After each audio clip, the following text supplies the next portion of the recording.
Coucou tout le monde.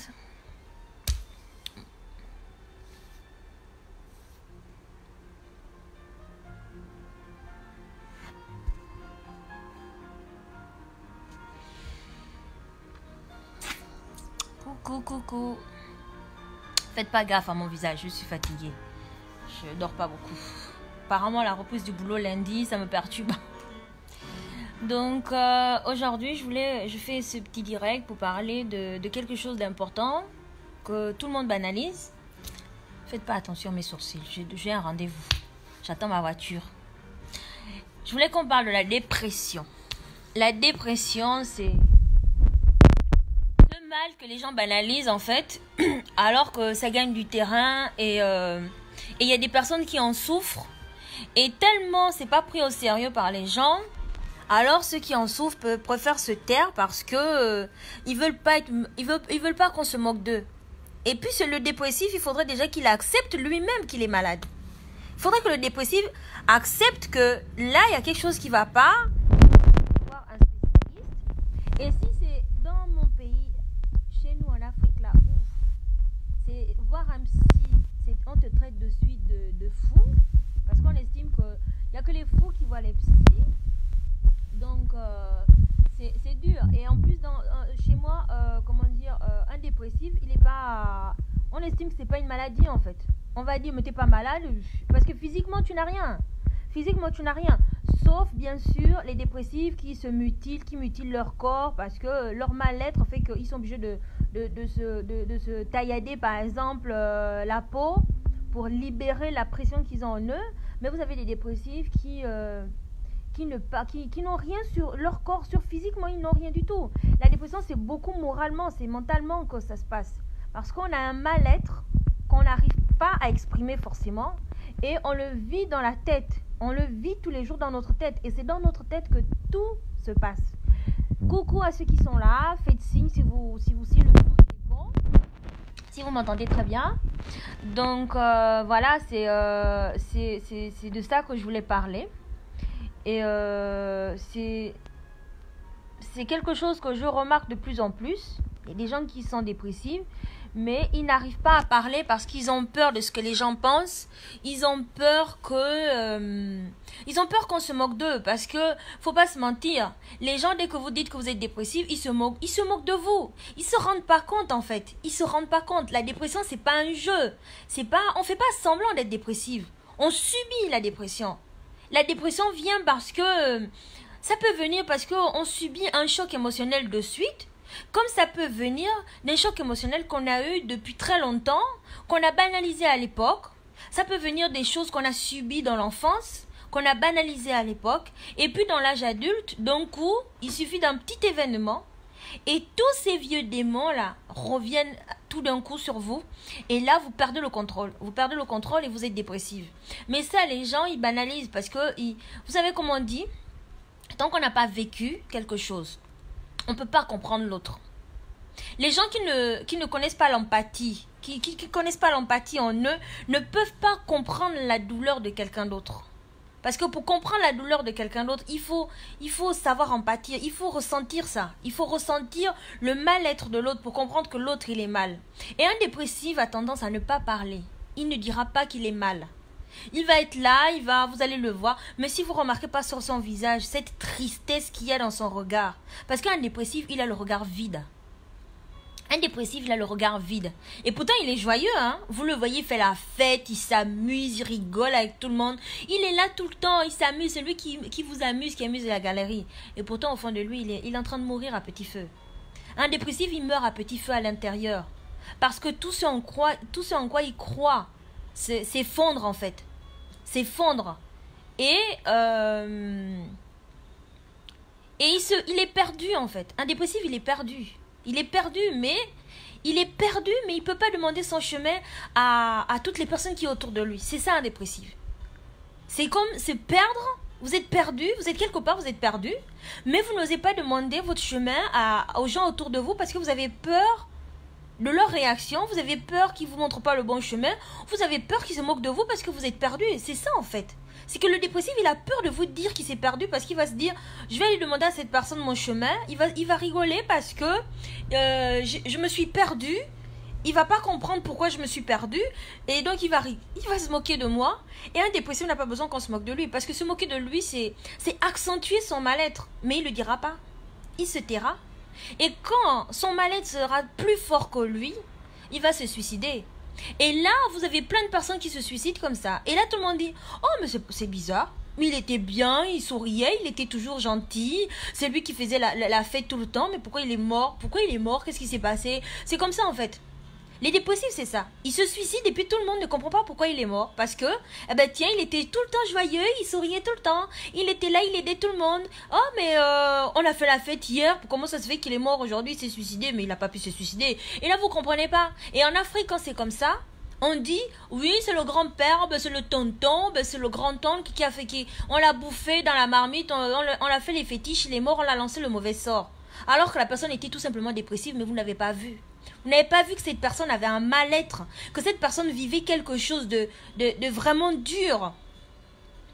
J'espère vraiment que le son, vous m'entendez, pour ceux qui sont là.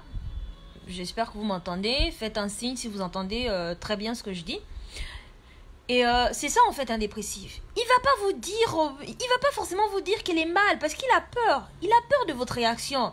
Il a peur que vous le preniez pas au sérieux. Il a peur que vous moquez de lui parce que c'est ce qui se passe. C'est ce qui se passe la plupart du temps. Quand vous dites à une personne vous n'êtes pas bien, elle vous prend pas au sérieux. Et si vous dites je fais une dépression, oh ben là, on va te dire mais de quoi tu parles, mais n'importe quoi, mais tu délires ou quoi?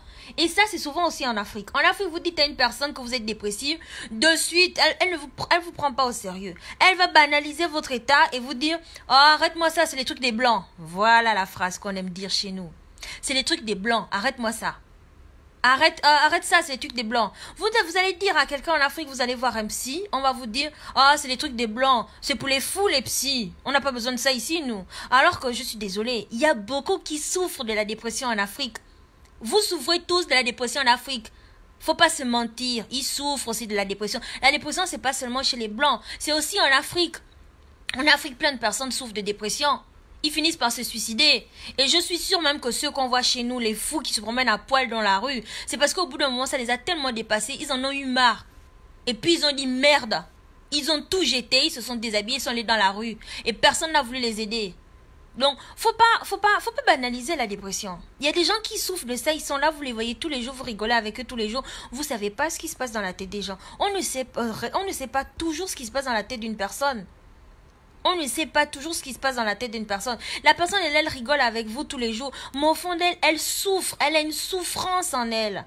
Même les filles ou les garçons qui aiment se faire voir en disant que oui, moi j'ai confiance en moi. Oui, moi je suis comme ci. Oh, moi je suis trop fort. Moi je suis trop forte. Moi je n'ai peur de rien. Moi comme ci, moi comme ça. Vous savez pas ce que la personne fait quand elle est seule chez elle, quand elle est sur son oreiller. Vous savez pas. Vous savez pas. Un dépressif, c'est un vrai acteur. Un dépressif, c'est un acteur. S'il veut pas qu'on se moque de lui, c'est un vrai acteur. Dans le sens où il va vous montrer ce que vous voulez, il va vous dire ce que vous voulez entendre, mais il ne vous dira pas ce qu'il ressent réellement, parce qu'il aura peur de vous, il aura peur de votre réaction.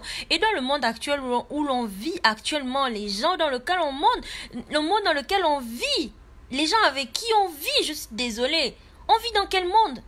Le monde, il est plein d'hypocrisie, il y a trop d'hypocrites, trop de manipulateurs, qui fait que on sait même plus à qui se confier.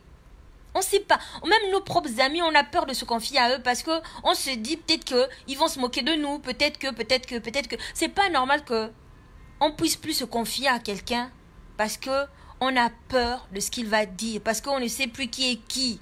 Qui va utiliser ce que vous êtes en train de dire? Est-ce que la personne va utiliser ça contre vous plus tard quand la personne estimera que vous ne valez plus rien à ses yeux? Parce que c'est ce qui se passe maintenant. C'est ce qui se passe maintenant. Vous vous rendez pas compte que des fois c'est vous qui provoquez la dépression d'une personne? Avec les mauvaises choses que vous faites? Vous provoquez la dépression d'une personne parce que vous vous comportez mal avec cette personne? Parce que les relations où quand c'est fini vous allez déballer... la vie de l'autre.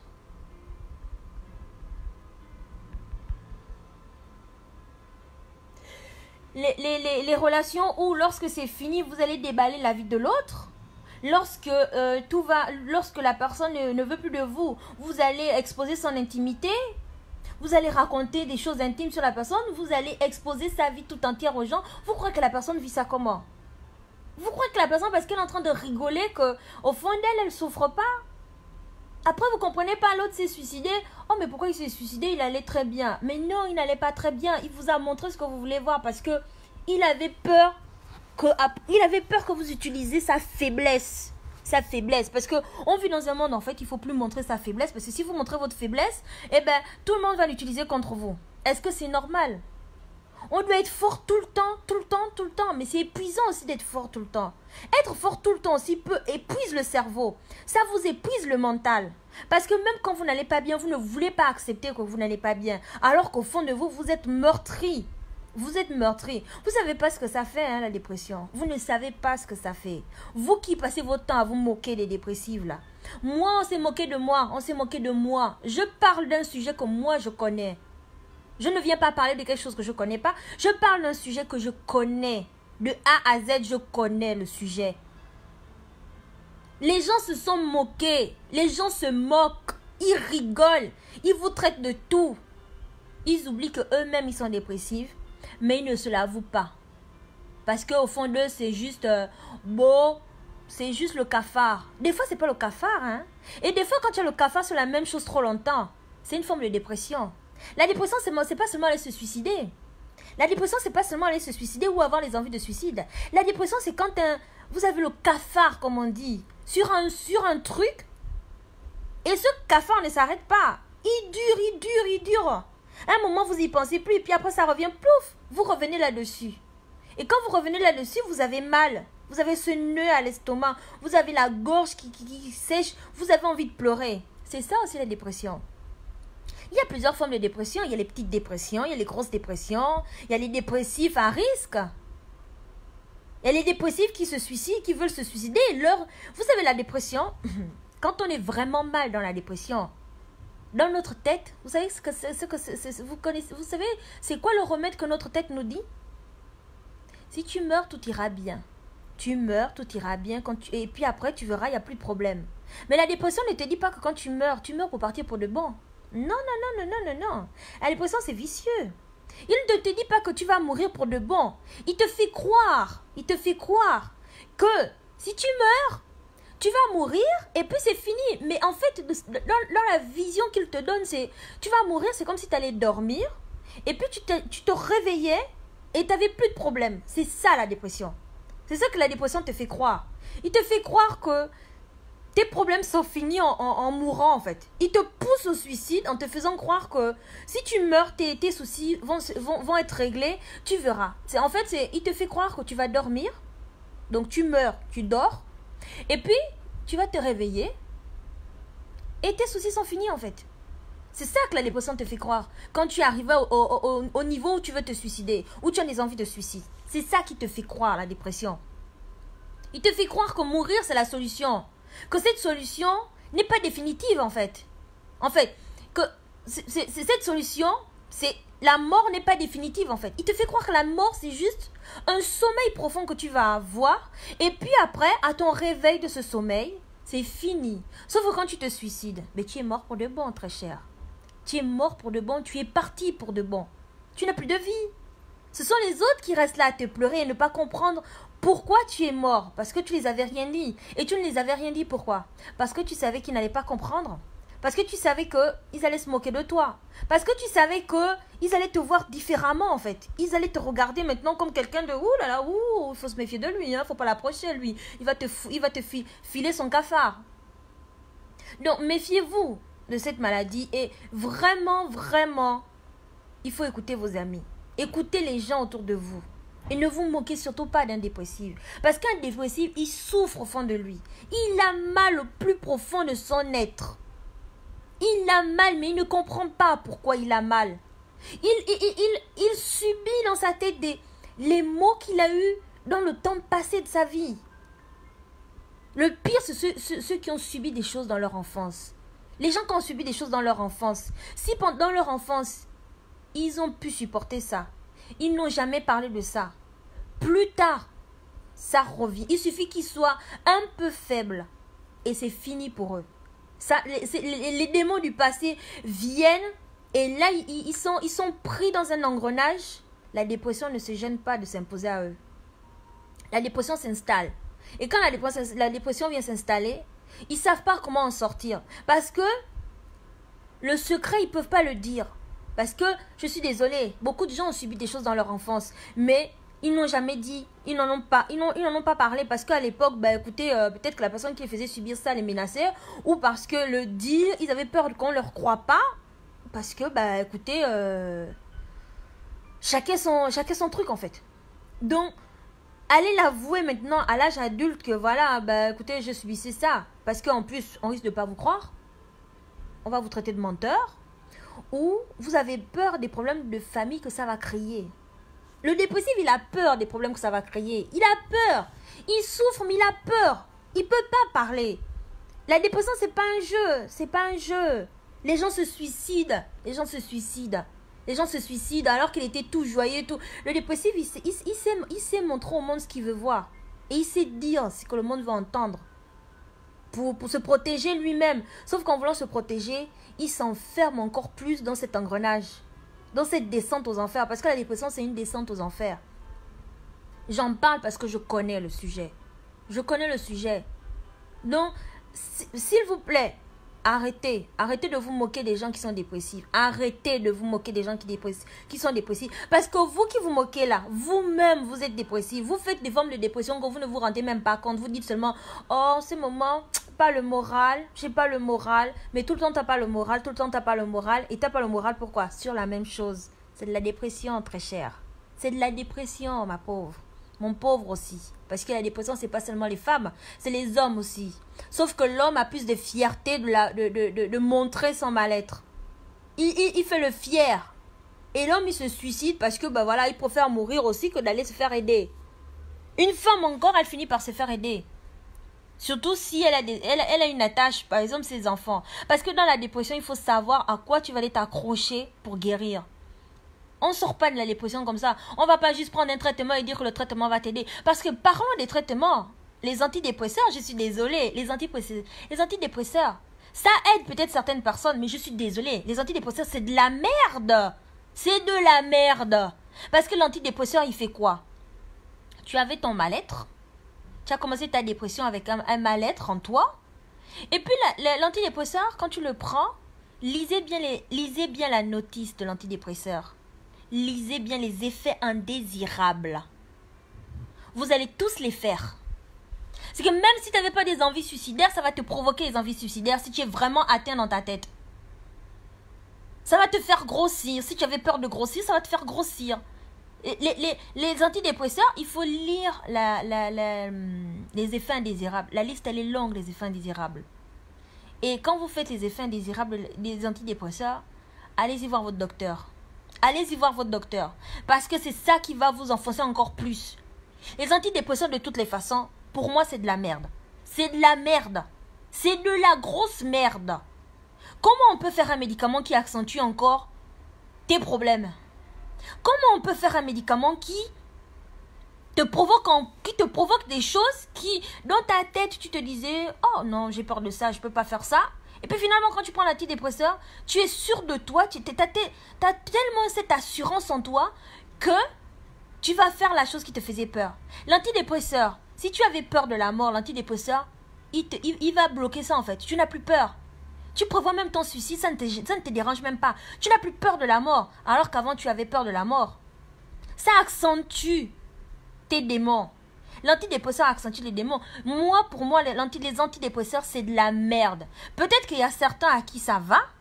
Et puis de toutes les façons, quand vous prenez un antidépresseur, au bout de 15 jours, s'il y a trop de changements en vous, vous devez voir votre docteur. Et lui dire que c'est pas bon, voilà ce qui se passe, c'est ce qui se passe. Parce que quand on est malade, nous on prend les médicaments et puis on fait pas gaffe quoi. On prend seulement.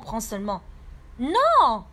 Si vous sentez que le médicament, l'antidépresseur accentue des choses en vous, vous sentez qu'en prenant l'antidépresseur, au lieu de vous sentir bien, vous vous sentez encore pire qu'avant, allez-y voir votre docteur. Allez-y voir votre docteur. Et moi, la vérité, hein, moi, les dépressifs avec qui j'ai parlé, les rares personnes avec qui j'ai parlé, qui m'ont avoué leur maladie, franchement, et qui prenaient des antidépresseurs, franchement, le seul conseil que moi j'ai donné, c'est de faire en sorte de ne plus prendre les antidépresseurs. Et à ceux qui faisaient une dépression et qui allaient commencer un traitement, je les ai conseillés, s'ils pouvaient vraiment se passer des médicaments, des antidépresseurs, ben qu'ils le fassent.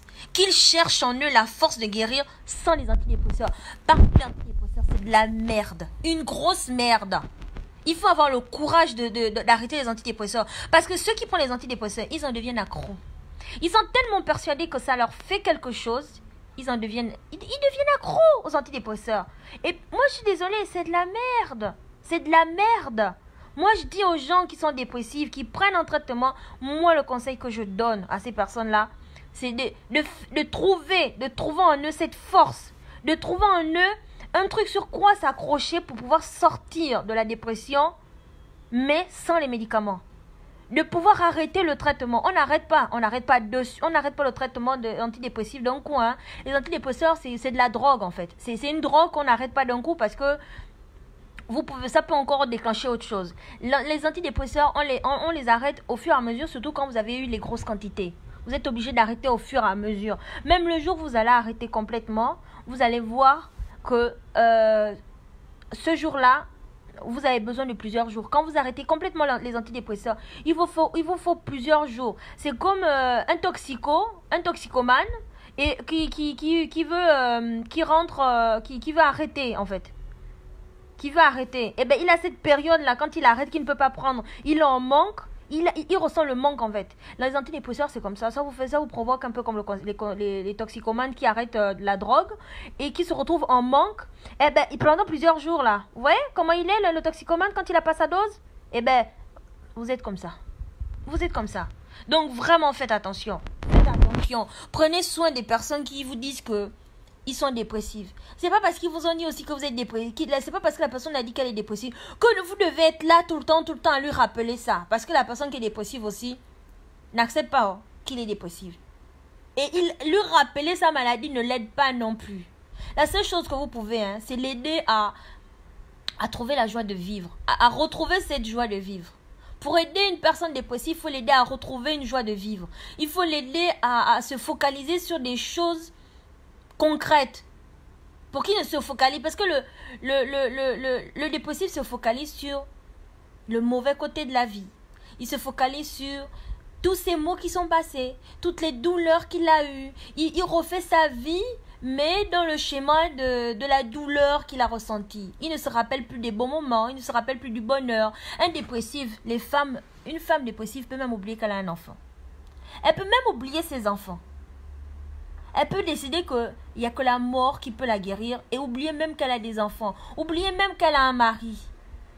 Parce qu'elle se détache. Un dépressif se détache de toutes les personnes qui lui donnent de l'amour. De toutes les choses qui lui donnaient, qui avaient un sens pour lui ou pour elle à ses yeux. Donc, vraiment, il faut éviter de prendre la dépression à la légère. On vit dans un monde de plus en plus, les gens sont dépressifs parce qu'on côtoie des mauvaises personnes.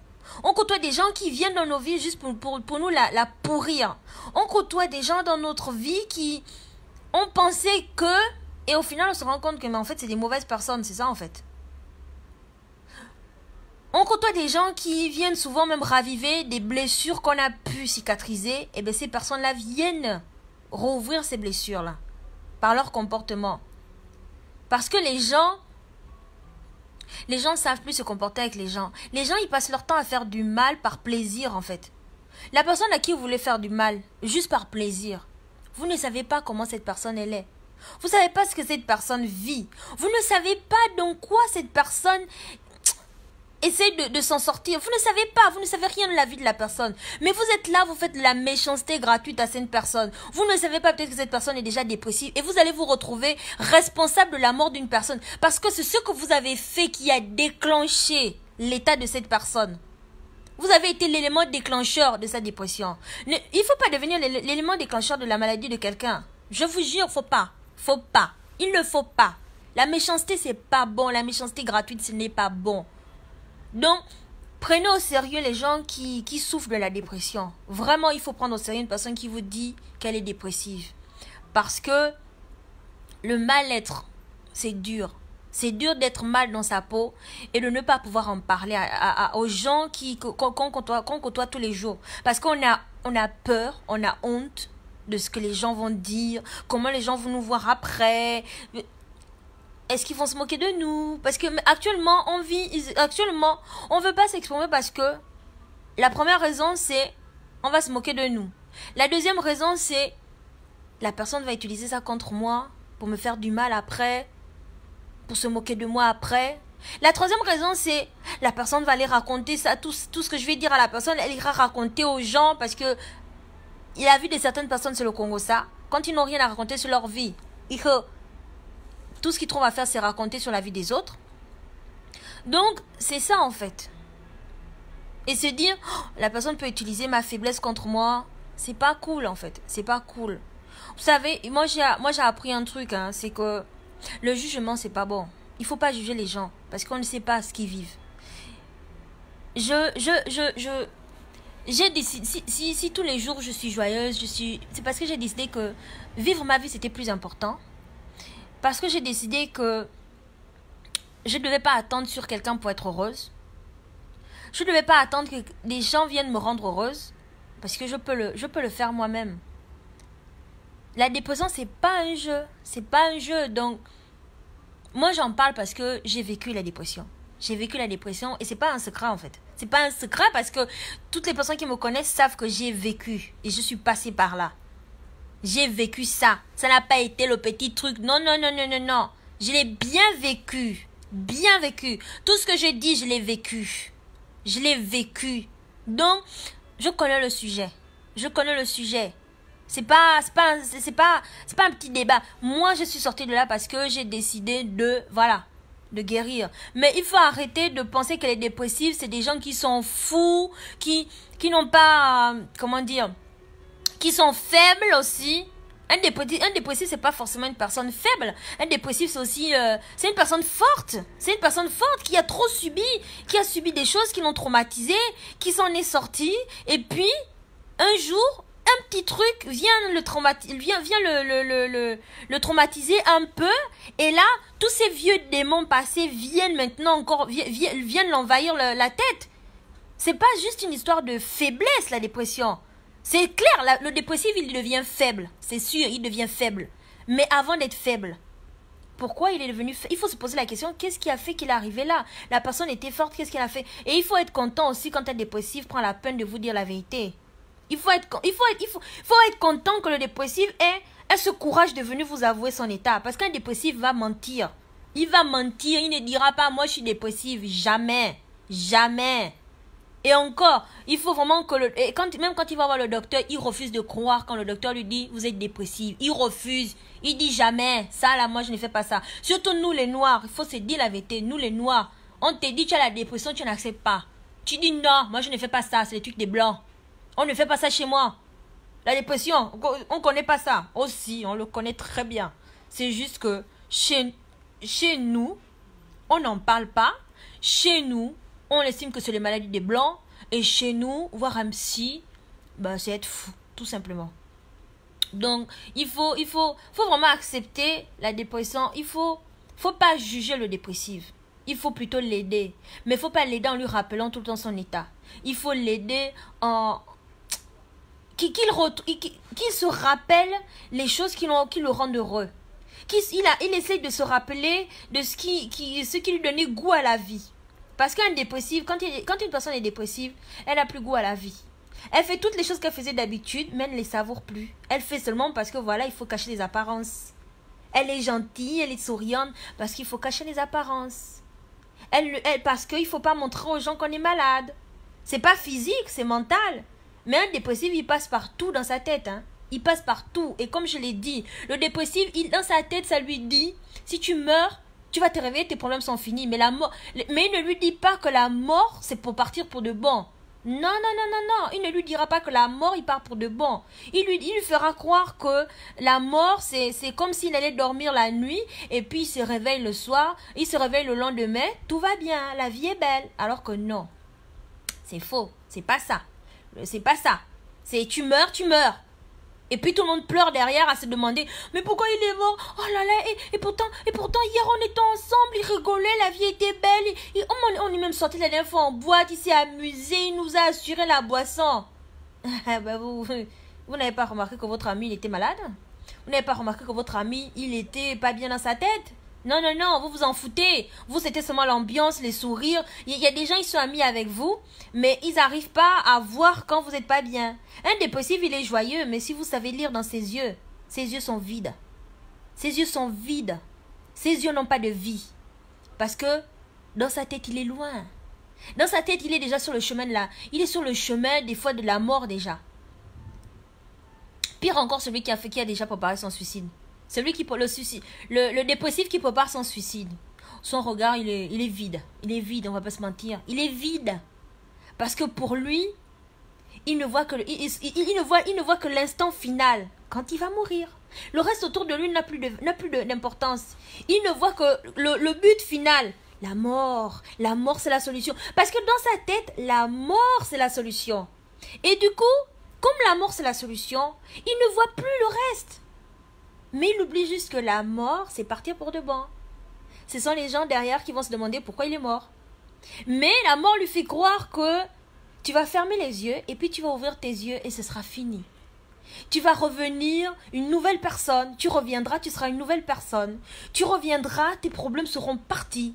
Tous tes vieux démons auront disparu de ta tête. Tu pourras enfin revivre ta vie comme avant. En fait, non. Non, je suis désolée. Tu meurs. Tu pars pour de bon. Et même, hein, dans la dépression, tu deviens un grand mathématicien. Si tu étais nul en maths, tu deviens, oh là là, tu sais calculer comment il faut mourir. Tu sais exactement, tu deviens même chirurgien. Tu sais par où tu dois te mettre le couteau pour que tu puisses mourir directement.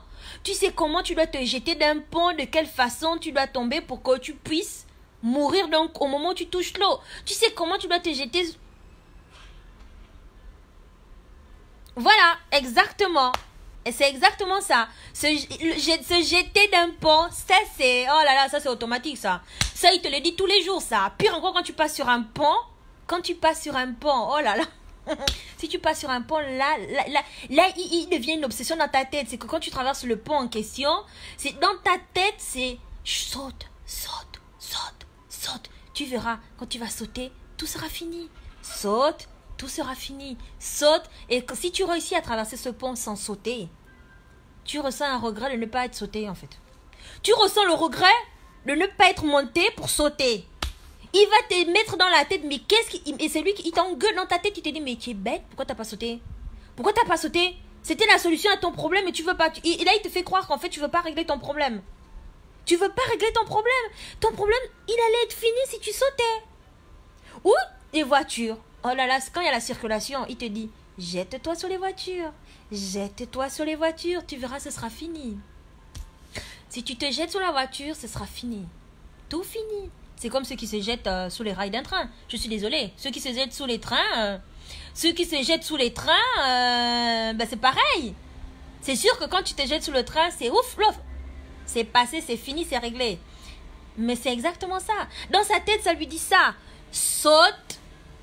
Pas sous le train, ce sera fini. Parce que c'est ce qui te fait croire. C'est que il te donne toutes les solutions pour mourir. Mais il ne te donne pas les solutions pour aller mieux. Il te fait croire que la mort, c'est la solution. La mort te guérira. La mort va il te fait croire que la mort te guérira. Mais il ne te dit pas que la mort va te tuer. Il te fait croire que tu vas revenir. Tu reviendras comme un nouveau-né. En fait, il te fait croire que tu vas revenir comme un nouveau-né, sans problème. Tous tes problèmes seront finis. Que dans ta tête, ça n'existera plus. Et que tu pourras vivre enfin heureux. Alors que ce n'est pas le cas. C'est pas le cas. C'est pas le cas. C'est pas le cas. Exactement. Le diable, des fois, c'est notre conscience. Hein. C'est tout simplement notre conscience. Parce que On la laisse des fois nous mentir par rapport aux situations que l'on vit. Donc, les dépressifs, il ne faut pas s'en moquer. Il ne faut pas se moquer des dépressifs. Et moi, ça me fait mal quand je vois les gens se moquer d'une personne parce qu'elle a fait la dépression. Moi, je sais qu'on s'est moqué de moi. Moi, je ne vais pas mentir. Moi, ma maladie, je l'ai assumée, je l'ai acceptée. J'en suis sortie et j'ai réussi à guérir de la dépression sans médicaments. Parce que, enfin, quand je dis sans médicaments, c'est parce que j'ai arrêté les traitements. J'ai arrêté les traitements. C'est pourquoi, si je parle de ce sujet, c'est parce que je le connais. J'ai arrêté les traitements. J'ai décidé, j'ai dit au psy, je ne veux plus les médicaments. Il m'a dit, oui, mais vous êtes trop... J'ai dit, je ne veux plus. Il m'a arrêté les médicaments petit à petit. Et après, en 3 mois, j'ai arrêté complètement le traitement. À partir du moment où j'ai dit que je voulais arrêter, ça a duré 3 mois, le temps de diminuer les doses. Et puis après, j'ai arrêté mon traitement. Et j'ai dit au docteur, je ne veux plus avaler ça. Je veux essayer de guérir sans les antidépresseurs. Et je suis sortie de la dépression. Bonjour ma belle, ça va? Je suis sortie de la dépression sans médicaments parce que... et même mon docteur n'y croyait pas. Mon docteur n'y croyait pas. Il me disait, c'est bien la première fois qu'un dépressif me dit qu'il va arrêter le traitement et il veut guérir sans les médicaments. Et je lui ai dit, moi je vais le faire. Je vais guérir sans les médicaments. Les antidépresseurs, c'est pas bon. Ça me rend malade encore plus. Parce que c'est ce qui s'est passé. Les antidépresseurs m'ont rendu encore plus malade que je l'étais déjà. Je faisais une fixation sur mon poids. J'avais mes démons qui étaient revenus. Et puis, parce que j'avais perdu un enfant. Donc, ça aussi, c'est revenu. Mais, quand mes démons sont venus, j'avais pas envie de mourir. J'étais mal, mais j'avais pas envie de mourir. Et puis, quand j'ai pris les antidépresseurs, eh bien là, j'ai eu envie de mourir. Là, j'ai commencé à calculer, à prévoir mon suicide. Mais en quoi? Ça faisait même pas un mois que j'avais commencé le traitement. J'ai commencé à prévoir mon suicide. J'ai tout prévu. J'étais devenue tellement forte en mathématiques, alors que les gens qui me connaissent à l'école, moi, les mathématiques, c'est pas mon truc.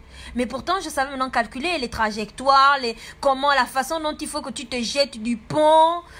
Tu cognes la tête la première sur la petite bosse qu'il y a là, comme ça tu tombes dans l'eau, tu es déjà évanouie, et puis tu vas te noyer, tu sentiras rien. Comment il faut que tu te jettes sous les voitures. Tu te jettes de telle sorte que ta tête, elle passe un peu le trottoir. Donc quand la voiture va passer, elle te prend la tête, et puis ta tête, elle est coupée, tu meurs de suite.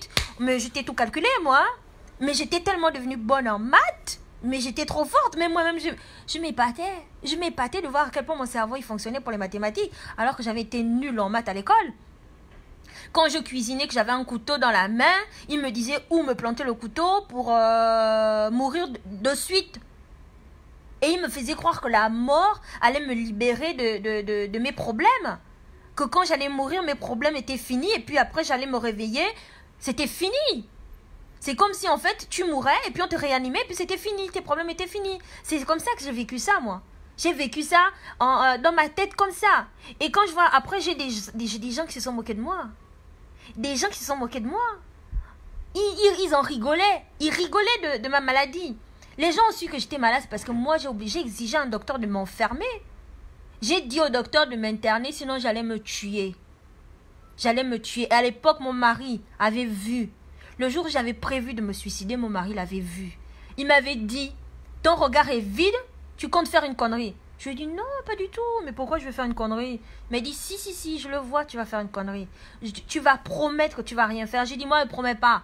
Il m'a dit, tu promets. Promets pour ton enfant. J'ai dit, il sera bien sans moi, faut pas me fatiguer. Parce que moi, je me rappelais même plus que j'avais un enfant. Je savais que j'avais un enfant, mais je m'en foutais. Je me disais, c'est pas grave, moi je suis malade. Il sera bien sans moi, il n'a pas besoin d'une mère malade. Oui, je te jure, mais je te jure. Donc, ça a été comme ça, moi. Le jour où j'ai voulu me suicider, j'ai la chance que mon mari à l'époque avait vu. J'avais la chance que lui l'avait vu dans mon regard que j'étais partie. J'étais déjà partie dans ma tête. Je n'étais plus là. Mon corps était là, mais mon esprit n'était plus là. Mon esprit était déjà dans la mort. Pour moi, j'étais déjà là. Je visualisais la scène. Je visualisais comment j'allais mourir. J'avais déjà tout prévu. J'avais rendez-vous chez la coiffeuse. Je savais qu'en allant chez la coiffeuse, j'allais partir seule. Et c'est sur le chemin que j'allais le faire. J'avais tout prévu ce jour-là. Et puis je suis partie. J'avais caché moi. J'avais caché, même ma propre mère ne savait pas que j'étais malade. J'ai caché ça pendant des mois, j'ai caché. J'ai avoué à ma mère, c'est quand les antidépresseurs, c'est ces merdes-là, on te dit tu dois boire ça avec un grand verre d'eau. Et si je buvais juste avec une gorgée d'eau, ça me boulait la gorge jusqu'à l'œsophage, jusqu'à l'estomac, ça me boulait parce que j'avais pas pris un grand verre d'eau. Et je croyais que j'allais mourir au départ, avant que je prévoie mon suicide, hein. Je croyais que j'allais mourir. J'ai appelé ma mère pour lui dire, bon ben je suis malade, voilà, mais je lui avais pas dit tout. Et puis après, quand j'ai prévu mon suicide, que mon ex-mari à l'époque m'avait dit de promettre que j'allais pas mourir, parce que j'ai finalement promis parce qu'il insistait, mais moi, quand je promets, je respecte ma parole. Ben j'ai promis. Je ne l'ai pas fait ce jour-là, mais je lui ai dit que je ne promettais plus pour les autres jours. À partir de là, j'ai compris que je devais appeler mon docteur. J'ai appelé mon docteur et je lui ai dit, si vous ne m'enfermez pas quelque part, je serai morte dans les jours qui suivent. Il m'a dit, vous êtes sérieux? J'ai dit, si je prends la peine de le dire, c'est pas sans avoir réfléchi. Je sais très bien ce que j'ai prévu. J'ai eu la chance, il m'a pris en charge de suite et je suis partie dans une clinique. Dans cette clinique, je ne vais pas mentir, dans cette clinique, j'ai fait une tentative de suicide. J'ai essayé de me suicider, je me suis loupée. Je me suis planté le crochet dans les cuisses, je me suis jetée d'un escalier, j'ai fait tout. Je m'en foutais. La vie, c'était quoi? La vie, c'était quoi à mes yeux? C'était plus rien. Ce n'est plus rien. Bah oui, ma belle, tu sais, on voit les gens, mais on ne se rend pas compte qu'ils souffrent, ils vivent des choses. On ne peut pas suivre, les gens sont là, ils sourient. Moi, on me voit rigoler tous les jours. On ne sait pas ce que je vis. Pas ce que je vis, parce qu'actuellement, je suis heureuse. Mais on ne sait pas ce que j'ai vécu. On s'est moqué de moi quand je faisais ma dépression. Je les connais, les gens qui se sont moqués de moi. J'ai même entendu dire qu'à Port-Gentil, des gens dire que voilà, moi, j'étais devenue folle en France. Je marchais pieds nus dans la France, je marchais à poil dans les rues de la France. Ça, c'est sorti. Je connais les gens qui ont dit ça. Mais je m'en foutais. Je m'en foutais. Plus personne n'existait pour moi. Et pourtant, j'étais là, je souriais, je rigolais. Tout le monde me voyait sourire, joyeuse. Je sortais avec tout le monde, j'étais joyeuse. Mais quand on a su que j'étais enfermée dans une clinique, là, on a pris au sérieux mon état de santé. Là, tout le monde s'est dit, « Ah, mais donc elle est vraiment malade? Ah, mais donc elle est vraiment malade ?» Je suis restée là-bas 3 mois. Je suis restée 3 mois. Je suis sortie de là parce que j'attendais une formation. Et quand on m'a appelée, j'étais en clinique. On m'a appelée, j'étais dans cette clinique. Et quand on m'a appelée, j'ai dit, mais moi je suis enfermée, je ne peux pas sortir. On m'a dit, on m'a appelé un vendredi et on m'a dit, vous avez jusqu'à lundi pour nous donner votre réponse. Non, on m'a donné une semaine. On m'a appelé le lundi et on m'a dit que le lundi d'après, je devais donner ma réponse. J'étais censée faire la formation 3 mois plus tard. Et ils m'ont appelé pour me dire que la formation commençait dans 1 mois. J'avais le choix. Ou je restais enfermée et je continuais à me morfondre dans ma vie de merde que j'avais. Ou je sortais de là et j'ai décidé de guérir. Et j'ai décidé de sortir de là et guérir. On m'a enfermée dans une pièce. Vous savez, dans les films militaires, on nous montrait toujours la pièce où on enfermait le militaire parce qu'il avait fait n'importe quoi. Ils appelaient ça le mitard. Moi, je me suis retrouvée dans une chambre, enfermée dans une chambre, avec caméra, avec le lit fixé au sol, la chaise fixée au sol, le bureau fixé au sol, sans rien. J'avais juste les vêtements sur moi, parce que j'avais essayé de me suicider là-bas. C'est quand on m'a enfermée dans cette pièce, j'ai mis 1 semaine dedans, que j'ai compris que j'étais pas venue ici. J'avais pas laissé ma famille, que j'étais venue en France pour finir ainsi. Pour finir ainsi. Je ne suis pas venue pour finir comme ça. Ma famille ne sait même pas que je suis enfermée, que j'ai demandé à m'enfermer quelque part. Ma famille ne savait même pas que j'étais dans une clinique, que j'avais demandé au docteur de m'enfermer dans une clinique, dans un hôpital pour être suivie. Et je me suis dit, je ne peux pas mourir comme ça. Je ne suis pas venue pour finir comme ça, jamais. J'ai jamais été comme ça. C'est qui cette personne? C'est à partir de là que je suis sortie de la dépression. J'ai commencé à sortir de ma dépression. Que j'ai commencé à me rappeler que j'avais un fils. Que j'avais un enfant qui m'aimait. Et que j'aimais. Je me suis rappelé que j'avais une vie avant. Que j'avais ma mère. J'avais ma soeur. J'avais des amis, parce que j'ai eu des vrais amis qui ont été là pour moi. Et même le docteur avait vu que j'avais changé. On m'a sorti de cette chambre où j'étais enfermée, où j'avais rien. Quand tu vas te laver, tu veux même aller faire pipi, tu dois sonner, on vient t'ouvrir la porte de la chambre. On t'emmène dans les toilettes. La porte est ouverte, on te voit faire tes besoins. Tu finis, on te ramène dans ta chambre, on ferme les portes à clé, on part. Tu veux te laver, on t'emmène dans la douche. La porte est ouverte, l'infirmière est là à la porte, elle regarde tout ce que tu fais. Tu veux le savon, elle te verse le gel dans les mains, tu peux te laver. Tu veux faire le shampoing, elle te verse le shampoing dans les mains et tu te laves, elle est là, elle t'observe comment tu es en train de te laver. Tout ça parce que tu as essayé de te suicider là-bas, à la clinique, tu as fait la tentative. Tu as voulu jouer au Warrior là-bas et tu t'es suicidé là-bas, tu as voulu te suicider là-bas. À partir de là, j'ai compris que vivre, c'était quoi cette vie? Mais j'étais devenue quoi? Une merde! Je ne suis pas venue en France pour finir comme ça. À partir de là, j'ai décidé de guérir. Et puis, il y a l'école qui m'a appelé, le centre de formation qui m'appelle pour me dire, voilà, Madame Stegui, voilà, comme ça, comme ça. Je dis quoi? Mais c'est dans 3 mois? Ah ben, c'est maintenant, il y a une session là dans 1 mois, si vous êtes intéressé, il faut nous donner votre réponse. J'ai dit non, mais moi je suis enfermée et on va pas me laisser sortir, voilà. Et là, ils m'ont dit, ben, vous avez 1 semaine pour nous donner une réponse. J'ai eu 1 semaine pour convaincre le docteur. 1 semaine pour convaincre le docteur que c'était fini. Je ne ferai plus de conneries. Je ne vais plus essayer de me suicider. Il m'a dit, pas question. Votre tentative date de 2 semaines. Vous croyez qu'on va vous laisser partir? Je les ai jurés que, je jure, je ne ferai pas. J'ai tout fait pour montrer que j'étais dans le bon chemin. Je voulais sortir de ça. On m'a dit, pas question. J'ai insisté tous les jours, harceler le docteur. Après, il m'a posé des conditions. J'ai dit oui, je respecte les conditions. Il n'y a pas de problème, je ferai tout ce que vous dites. Je suis sortie de là, j'avais une ordonnance. Dans l'ordonnance, il y avait 10 médicaments. Les 10 médicaments, je n'avais pas le droit de me servir moi-même. Il y avait une infirmière qui venait chez moi, me donner les médicaments dans la main, elle me regardait avaler. Je suis partie faire la formation. Je ne les ai pas caché mon état. Ce qui fait qu'on me regardait encore plus bizarre que Jean, celle-là, elle sort d'où, elle est bizarre, qu'est-ce qu'elle fait ici? J'emmerdais même la formatrice parce que j'avais un problème de mémoire. Les médicaments étaient trop forts, donc je ne me souvenais même pas de... Je passais mon temps à lui répéter les mêmes questions parce que je posais la question, je ne me souvenais même pas de ce que je l'avais demandé. Mais je suis partie faire cette formation. Je suis sortie de clinique, je suis allée faire cette formation. J'ai fait la formation et je l'ai eue. Je ne sais pas comment je l'ai eu, hein, mais j'ai eu la première formation. Je l'ai eu. Je me suis accrochée. J'ai fatigué la formatrice. Je l'ai fatiguée. Parce que j'étais tellement à l'ouest. Mais elle a été patiente. Et j'ai réussi. À partir de là, je me suis dit, plus jamais.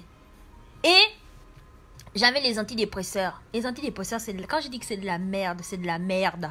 Ça accentue tous les effets indésirables qui étaient marqués. Je les ai tous faits. Tous faits. J'ai grossi alors que je faisais une fixation sur mon poids pendant mon état. J'ai gonflé. C'est pas grossir, j'ai gonflé. J'avais gonflé. Les envies de suicidaire, c'était accentué. J'avais prévu mon suicide. La fatigue. J'avais même un médicament. C'était des gouttes. Quand on me donnait ça, tu comptais 1, 2, 3, je m'endormais là. Bêtement. Donc si je n'étais pas dans mon lit, ben, je passais la nuit, je pouvais m'endormir sur la chaise. Je passais toutes mes nuits même sur le canapé. Parce que dès que je prenais ça et que je m'allongeais pour regarder la télévision, je m'endormais là. Et le matin pour me réveiller, c'était grave. Je ne pouvais pas. Et quand je me réveillais, j'avais les yeux dans un état parce que ce n'était même plus des somnifères. Moi, je ne sais pas ce qui me met dans ce médicament, mais c'était pire que le somnifère. Tu es complètement... tu t'endors, tu sais même pas où tu es. Moi, en plus, ma dépression, ça a été... je ne dormais pas la nuit. Et pourtant, j'avais des médicaments pour me faire dormir. Mais quand je les prenais, je restais éveillée. Et je contemplais mon plafond toute la nuit. Des fois, je me levais, je faisais les tours dans la maison. Comme un zombie. Je suis sortie de cette histoire. Quand je suis sortie de la clinique, je ne suis jamais revenue dans cette clinique. Et... après, j'ai dit au docteur, je ne veux plus les médicaments. Il m'a dit, comment ça vous voulez plus les médicaments? J'ai dit, bah je veux plus. Est-ce que je suis obligée de les prendre? Il m'a dit, mais dans votre état, vous êtes en il faut les prendre. J'ai dit, non, pas question. Moi, ça, je m'arrête, je ne le veux plus. Ou vous m'arrêtez ça, ou c'est moi qui vais arrêter toute seule. Il m'a dit, non, non, non, on arrête. En plus, c'est des médicaments, on n'arrête pas d'un coup comme ça. J'ai dit, ah, donc quand on prend d'un coup, mais quand on va arrêter, on n'arrête pas d'un coup. Non, non, non, il faut diminuer petit à petit. J'ai dit, ben, vous vous débrouillez, vous avez 2 mois pour me diminuer les doses. Et dans 2 mois, je dois arrêter complètement. Il m'a dit, vous êtes bien la première de mes patientes qui va arrêter les antidépresseurs. Hein. Si tout le monde pouvait faire comme vous, ce serait bien. J'ai dit, bah écoutez, je serai la première, peut-être que vous aurez la suite, hein, mais moi, je vais le faire. Il m'a arrêté. 2 mois après, j'ai arrêté. Et je continue à le voir un peu. Et tout le temps, il me voyait, me disait, oh, mais c'est fou comment vous allez mieux. C'est fou comment vous allez mieux. Et dans cette période, j'avais décidé de partir chez moi, voir mes parents. Je suis partie. Il m'a dit, vous partez et quand vous revenez, on arrête les médicaments. Je suis partie.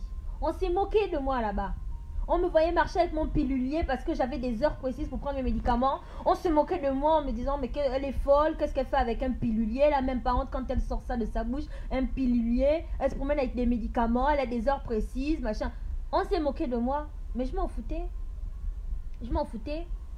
J'étais pas partie là-bas pour écouter ce que les gens allaient dire ou quoi que ce soit. J'étais partie là-bas parce qu'il fallait aussi que je montre à ma mère que j'allais bien. Parce qu'elle s'inquiétait. Donc, j'étais partie pour lui montrer aussi que t'inquiète pas, je vais bien. Puis après, je suis revenue en France. Je suis revenue en France. J'ai dit au docteur, maintenant, je suis revenue de voyage. Vous m'arrêtez le traitement. J'ai arrêté mon traitement. Je l'ai encore vu un peu. Peut-être pendant 2 mois, je l'ai encore revu. Je partais encore aux visites. Parce que les visites aussi, il faut les payer, hein. Je suis partie aux visites encore. Et les visites, voilà, je suis partie encore aux visites. Il a vu que je rayonnais, j'étais très bien. Je prenais plus les médicaments. Je me sentais tellement mieux sans les médicaments. Et je lui ai dit, vos médicaments c'est de la merde. Vos antidépresseurs c'est de la merde. Et lui-même il a avoué, il m'a dit, oui, les antidépresseurs c'est fort comme médicament. Si tout le monde pouvait essayer de guérir, au bout d'un moment, arrêter les antidépresseurs et essayer de guérir sans les antidépresseurs, ce serait bien. J'ai dit, bah écoutez, moi j'ai bien réussi. C'est que d'autres peuvent réussir. Même la clinique où j'avais été internée, il y a des gens, moi j'étais blasée de voir qu'il y en a. Oh, mais ça, un jour comme ça, on s'est fait le truc de... Je te jure. On s'est fait un truc, tu vois, un jour à la clinique, avant que je sorte, j'étais encore un peu malade, Genre, on est à table tous ensemble, et puis il y a eu le truc de se présenter, genre, toi t'es ici depuis combien de temps? Toi t'es là. Et puis j'entendais, oh, moi ça fait 7 ans que je viens ici. Hein? 7 ans. Oui, et toi? Oh, ça fait 3 ans. Il y avait tous les âges hein, dans cette clinique. Et toi? Oh, moi ça fait 5 ans. Oh, moi ça fait 10 ans. Ça fait 15 ans. Hein? Et toi? Bah moi c'est ma première fois hein. Et puis ce sera ma dernière fois, vous me verrez plus ici. Oh tu sais on a tous dit, j'ai dit non, moi le jour où je sors d'ici je ne reviens pas. Je ne reviendrai jamais ici. C'est pas que c'est pas que l'endroit était mauvais hein. L'endroit était super. On était dans un endroit, il y avait des arbres, c'était magnifique, c'était sympa. Il n'y avait pas le bruit. On mangeait à l'heure. Petit déjeuner 8h, 7h30. Petit déjeuner maximum 8h. Le repas, midi pile. Le repas du soir, 19h30. Repas. Tout était nickel. Il y avait même le goûter. 4h, le goûter. Tu demandais pas, c'était là, service. Le service était... Et on mangeait bien. Hein. On mangeait bien. On mangeait trop bien là-bas. On mangeait, c'était super bon. C'est pourquoi, ce jour-là, quand on a eu cette conversation tous ensemble, moi j'ai fini par leur sortir un truc du genre... Quand j'ai dit, moi, je ne reviendrai pas ici. Ils m'ont dit, c'est faux, tu reviendras. Nous, on a dit ça et puis on est revenu. Vous savez ce que j'ai sorti? J'ai dit, c'est quoi? Un camp de vacances ici? Genre, quand vous voulez les vacances, vous dites que vous avez la dépression et puis vous venez ici? Ils m'ont tous regardé. En même temps, j'étais la seule blackos. Ils m'ont tous regardé du genre, mais comment tu peux parler comme ça? J'ai dit, bah oui, quoi, la dépression, c'est toute la vie? Moi, je sors de ça. Moi, je vais sortir de ça et je ne reviens pas. Et puis, de toutes les façons, je ne reviendrai jamais ici. Ils m'ont dit, toi, ça fait combien de temps que tu es ici? J'ai dit, bah, ça doit faire 2 mois. Il m'a dit, bah alors, ça fait 2 mois que tu es ici. J'ai dit, oui, mais je ne vais pas habiter ici toute ma vie. Je vais partir d'ici. Et quand je les ai dit que j'allais partir, hein, ils m'ont pas cru.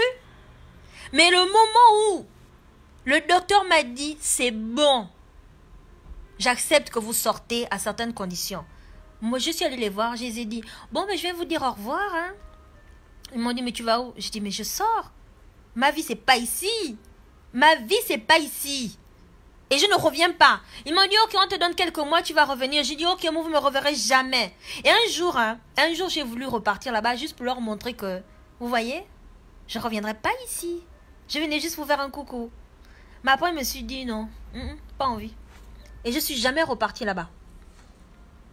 Et jusqu'à présent, j'ai pas refait la dépression. Et pourtant, entre-temps, j'ai vécu des choses dures dans ma vie encore. J'ai vécu des choses qui pouvaient me faire replonger dans la dépression parce qu'on dit que voilà, ça joue tellement sur ton mental que au moindre truc qui va pas, tu peux retomber dans la dépression. Ben, moi, je suis pas retombée. Je ne vais pas dire que ma vie a été rose depuis. C'était en 2010. J'ai fait ça en 2010. Je peux pas dire que ma vie elle a été rose depuis 2010. Ma vie a été rose, que j'ai pas eu de problèmes qui tellement horribles que je pouvais encore... Si, j'ai eu des choses qui pouvaient me faire replonger dans la dépression. Mais j'ai juste décidé, quand ces choses-là se sont passées, j'ai juste décidé que j'avais pas à replonger dans ce genre de merde. J'ai juste décidé que, voilà, si j'étais sortie de là, c'était pas pour repartir là-dedans. Je sais que j'ai des amis qui avaient peur, qui se disaient, merde, attention, machin. Je disais, non. Moi, j'ai fait ça une fois, je ne le referai pas. C'est bon. Ça là, je suis pas là-dedans. Il y a des fois où j'ai vraiment senti, et je sais moi-même maintenant à quel moment ça peut m'arriver. Parce que je le sens au fond de moi que là, je suis trop triste. Faut pas favoriser ça. Sors de là. Et je sors de là. Et je décide que, voilà, la vie elle est belle. J'ai autre chose à faire que de finir encore chez des fous ou finir dans une clinique parce que tu es encore dépressif. Est-ce que c'est ça la vie? Non, c'est pas ça la vie. Donc, quand je parle de dépression, je sais de quoi je parle parce que j'ai vécu la dépression. Quand je dis qu'il ne faut pas se moquer, c'est parce que j'ai vécu les moqueries. J'ai vécu les moqueries. Il y a même une certaine personne qui s'est permise... Il y a 2 ans, depuis 3 ans, qui s'est permise de se moquer de moi, de quelque chose qui s'est passé il y a longtemps. La personne s'est permise de se moquer de moi. Elle s'est permise d'utiliser ça pour m'affaiblir en fait. De me traiter de folle. Je ne suis pas folle. Maintenant, si la folie, c'est d'être qui je suis. Ok, je vais bien accepter d'être folle. Mais je ne suis pas folle. Et je ne serai jamais folle. La dépression, c'est pas la folie. La dépression, c'est pas la folie. Moi, on peut m'insulter sur ma dépression. Hein. On peut m'insulter sur le fait que j'ai été dépressive. Je m'en fous. Ma dépression a duré 10 mois. J'ai fait 10 mois. Entre le moment où je suis tombée malade, le moment où j'ai décidé de guérir et le moment où j'ai été guérie. Ça a duré 10 mois. Pendant 10 mois, j'ai vécu ça. Et si je suis même sortie de là... Hein, c'est parce que j'ai vécu une expérience quand j'étais là-bas. J'ai une amie, un jour, d'habitude, les médicaments que je prenais, c'était de la drogue. Pour moi, c'était de la drogue parce que dès que je prenais ça, je ne pouvais pas faire 5 minutes. À partir du moment où je prenais mes médicaments, je m'endormais direct. Ce jour-là, je n'ai pas pu m'endormir. Et j'avais une amie, à chaque fois qu'elle m'appelait, elle me disait, il faut prier. Et je lui disais toujours, tu fais chier avec la religion. Parce que, à partir du moment où j'avais perdu mon enfant, j'avais arrêté de croire en la religion. J'avais arrêté de croire en Dieu et je ne voulais plus qu'on m'en parle. Et ça faisait déjà 7 ans. Parce que j'avais perdu cet enfant-là en 2014. J'ai fait ma dépression en 2010. Et quand j'ai fait ma dépression, elle me dit, faut prier. Parce que de 2014 à 2010, moi je croyais plus en Dieu. C'était des histoires, il fallait plus m'en parler. Ça m'énervait qu'on me parle de la religion, de Dieu par-ci, Dieu par-là. C'était quoi? Est-ce que c'est... On mangeait ça? Pour moi, à partir du moment où Dieu a laissé mon enfant partir, me laisser accoucher pour prendre mon enfant après, pour moi, il n'y avait pas de raison qu'il existe parce que j'estimais qu'après tout ce que j'avais vécu, il n'avait pas le droit de me prendre mon enfant. Il n'avait pas ce droit de me prendre mon enfant. J'avais assez donné de ma personne. Donc, quand j'étais en clinique, elle m'appelait tout le temps pour me dire, oui, il faut prier, tu sais, tu n'es pas bien, il faut prier. Je disais toujours, hey, toi et ton Dieu, allez-y vous faire foutre, vous me fatiguez. Et tout le temps, elle me disait, ah, toi aussi, tu n'es pas obligé d'être méchant. Je disais, toi, tu me fatigues. Tous les jours, il faut prier. Quand mon enfant était mort, est-ce qu'il était là? Est-ce qu'il m'a sauvé? Est-ce qu'il a sauvé mon enfant? Va chier avec ton Dieu. Tout le temps, c'était ça. Tout le temps, je l'insultais. Je disais, dégage. Elle m'appelait pour me dire, il faut prier. J'ai dit, toi là. De toute façon, moi, je suis enfermée quelque part là. C'est pour que tu viennes me dire Dieu. Pourquoi Dieu va faire en sorte que moi, je me retrouve ici? Donc, je croyais pas. Je croyais pas. Et puis un jour, j'ai eu du mal à dormir alors que je prenais des médicaments qui me droguaient. Et je lui ai dit, elle m'a appelé pour me dire, ça va? J'ai dit, ouais. J'ai dit, écoute, si c'est pour me parler de Dieu, tu peux dégager. Elle m'a dit, ah, toi, mais calme-toi, c'est comment? J'ai dit, j'arrive pas à dormir, je comprends pas. Je prends des médicaments qui me droguent et là, je comprends pas, je dors pas alors que d'habitude, je dors direct. Elle m'a dit, hein, faut prier. J'ai dit, tu me fatigues. Et puis, de toute façon, je vais prier. Est-ce que moi, je sais encore tout ça? Je sais même plus c'est quoi la prière. Elle m'a dit, mets-toi à genoux et dis ce que tu as dans la tête. Si tu veux même l'insulter, tu l'insultes. Dis ce que tu as dans la tête, dis ce que tu as dans le cœur. J'ai dit, oh, moufle là-bas, tu me fatigues. Moufle, je lui dis. La seule chose que je vais lui dire là, c'est l'insulter. Donc, je vois pas pourquoi je... Elle m'a dit, bah, si tu veux l'insulter, tu l'insultes. C'est ton Dieu, il va t'écouter. Tu peux l'insulter. Et là, je lui ai dit, dormir, laisse-moi tranquille.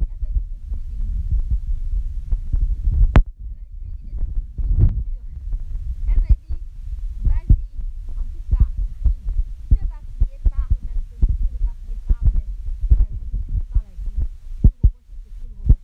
Tu l'insultes comme tu peux l'insulter là. Tu insultes tous les jours quand tu parles de lui. Insulte, il va comprendre. C'est ton Dieu. Donc quand j'ai raccroché, je suis restée là. Je voulais dormir. Ah bon? Tu n'entends plus?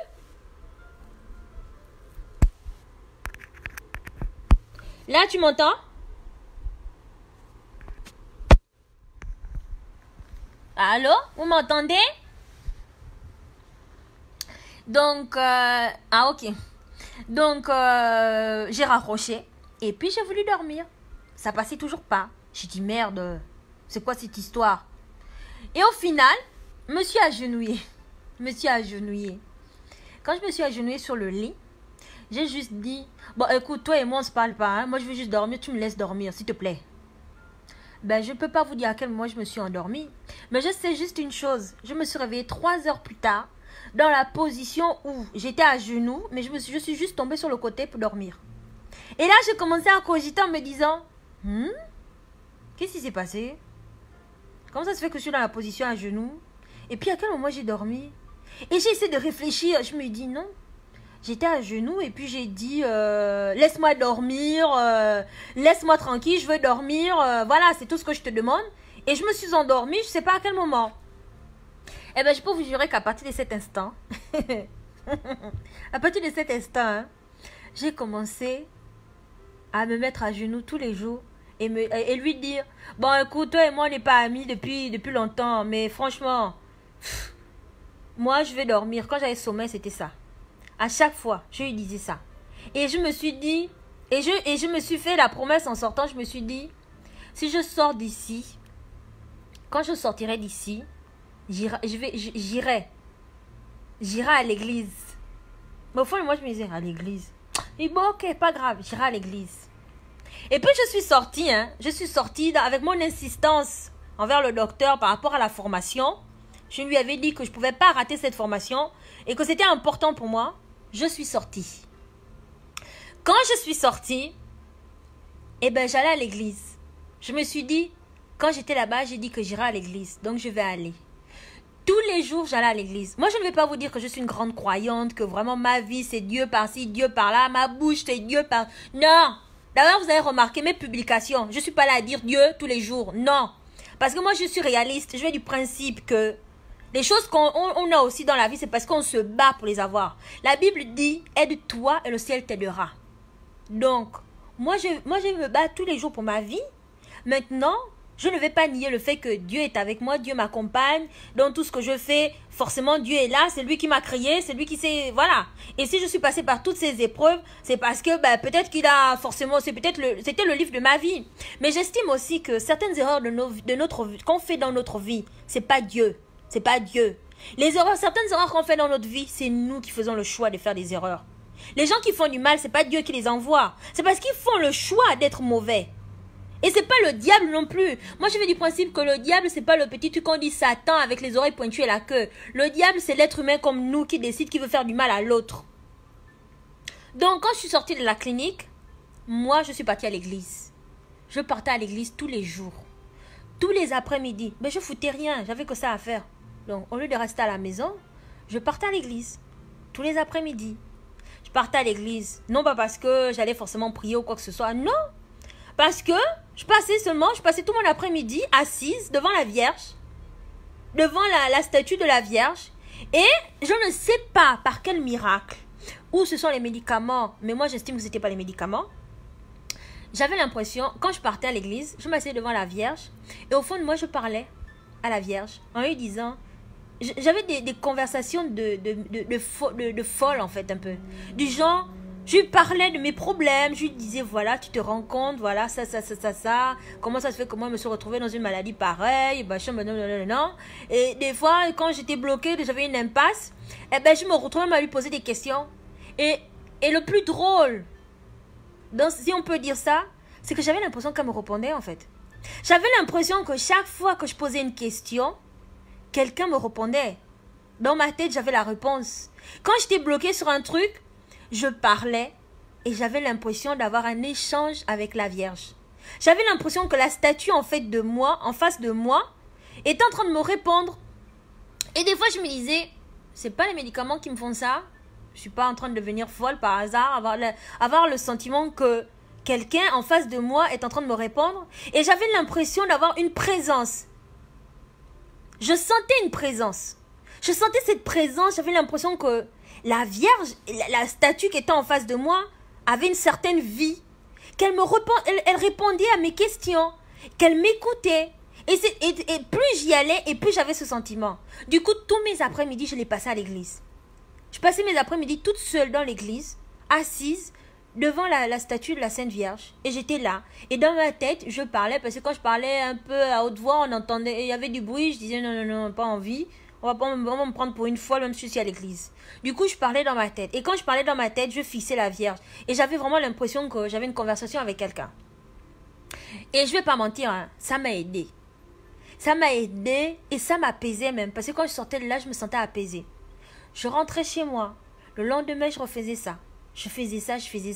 Je suis sortie de ma dépression parce que je l'ai voulu et parce que aussi, je pense qu'à un certain moment, j'ai voulu accepter enfin Dieu aussi. Je me suis réconciliée avec la religion parce que, voilà. Mais c'est pas pour autant que je suis devenue accro à la religion, que ma vie c'est l'église tout le temps, ma vie c'est Dieu par-ci, Dieu par-là, comme je vois certains qui viennent me parler mal dans les commentaires. Moi, je suis pas là-dedans. Je suis pas là-dedans. Chacun de nous a sa relation avec Dieu.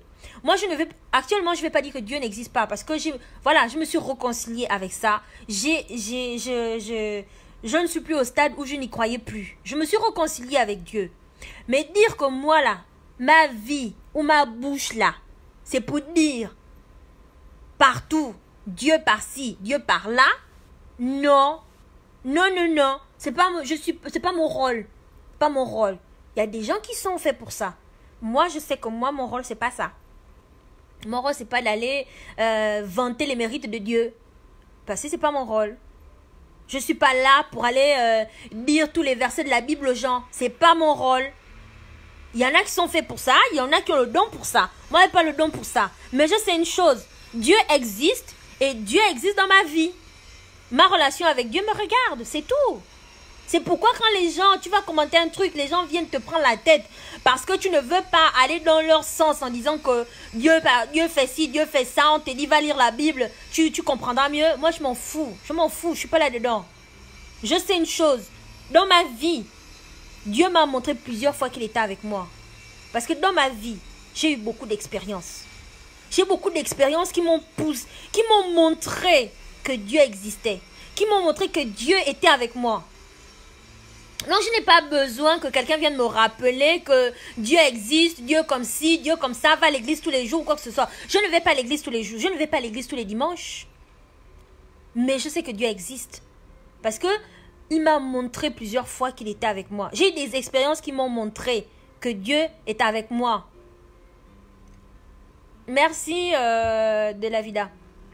Donc, Dieu m'a montré qu'il était là avec moi. Parce que j'ai eu des expériences qui m'ont montré que Dieu est avec moi. Que Dieu m'accompagne.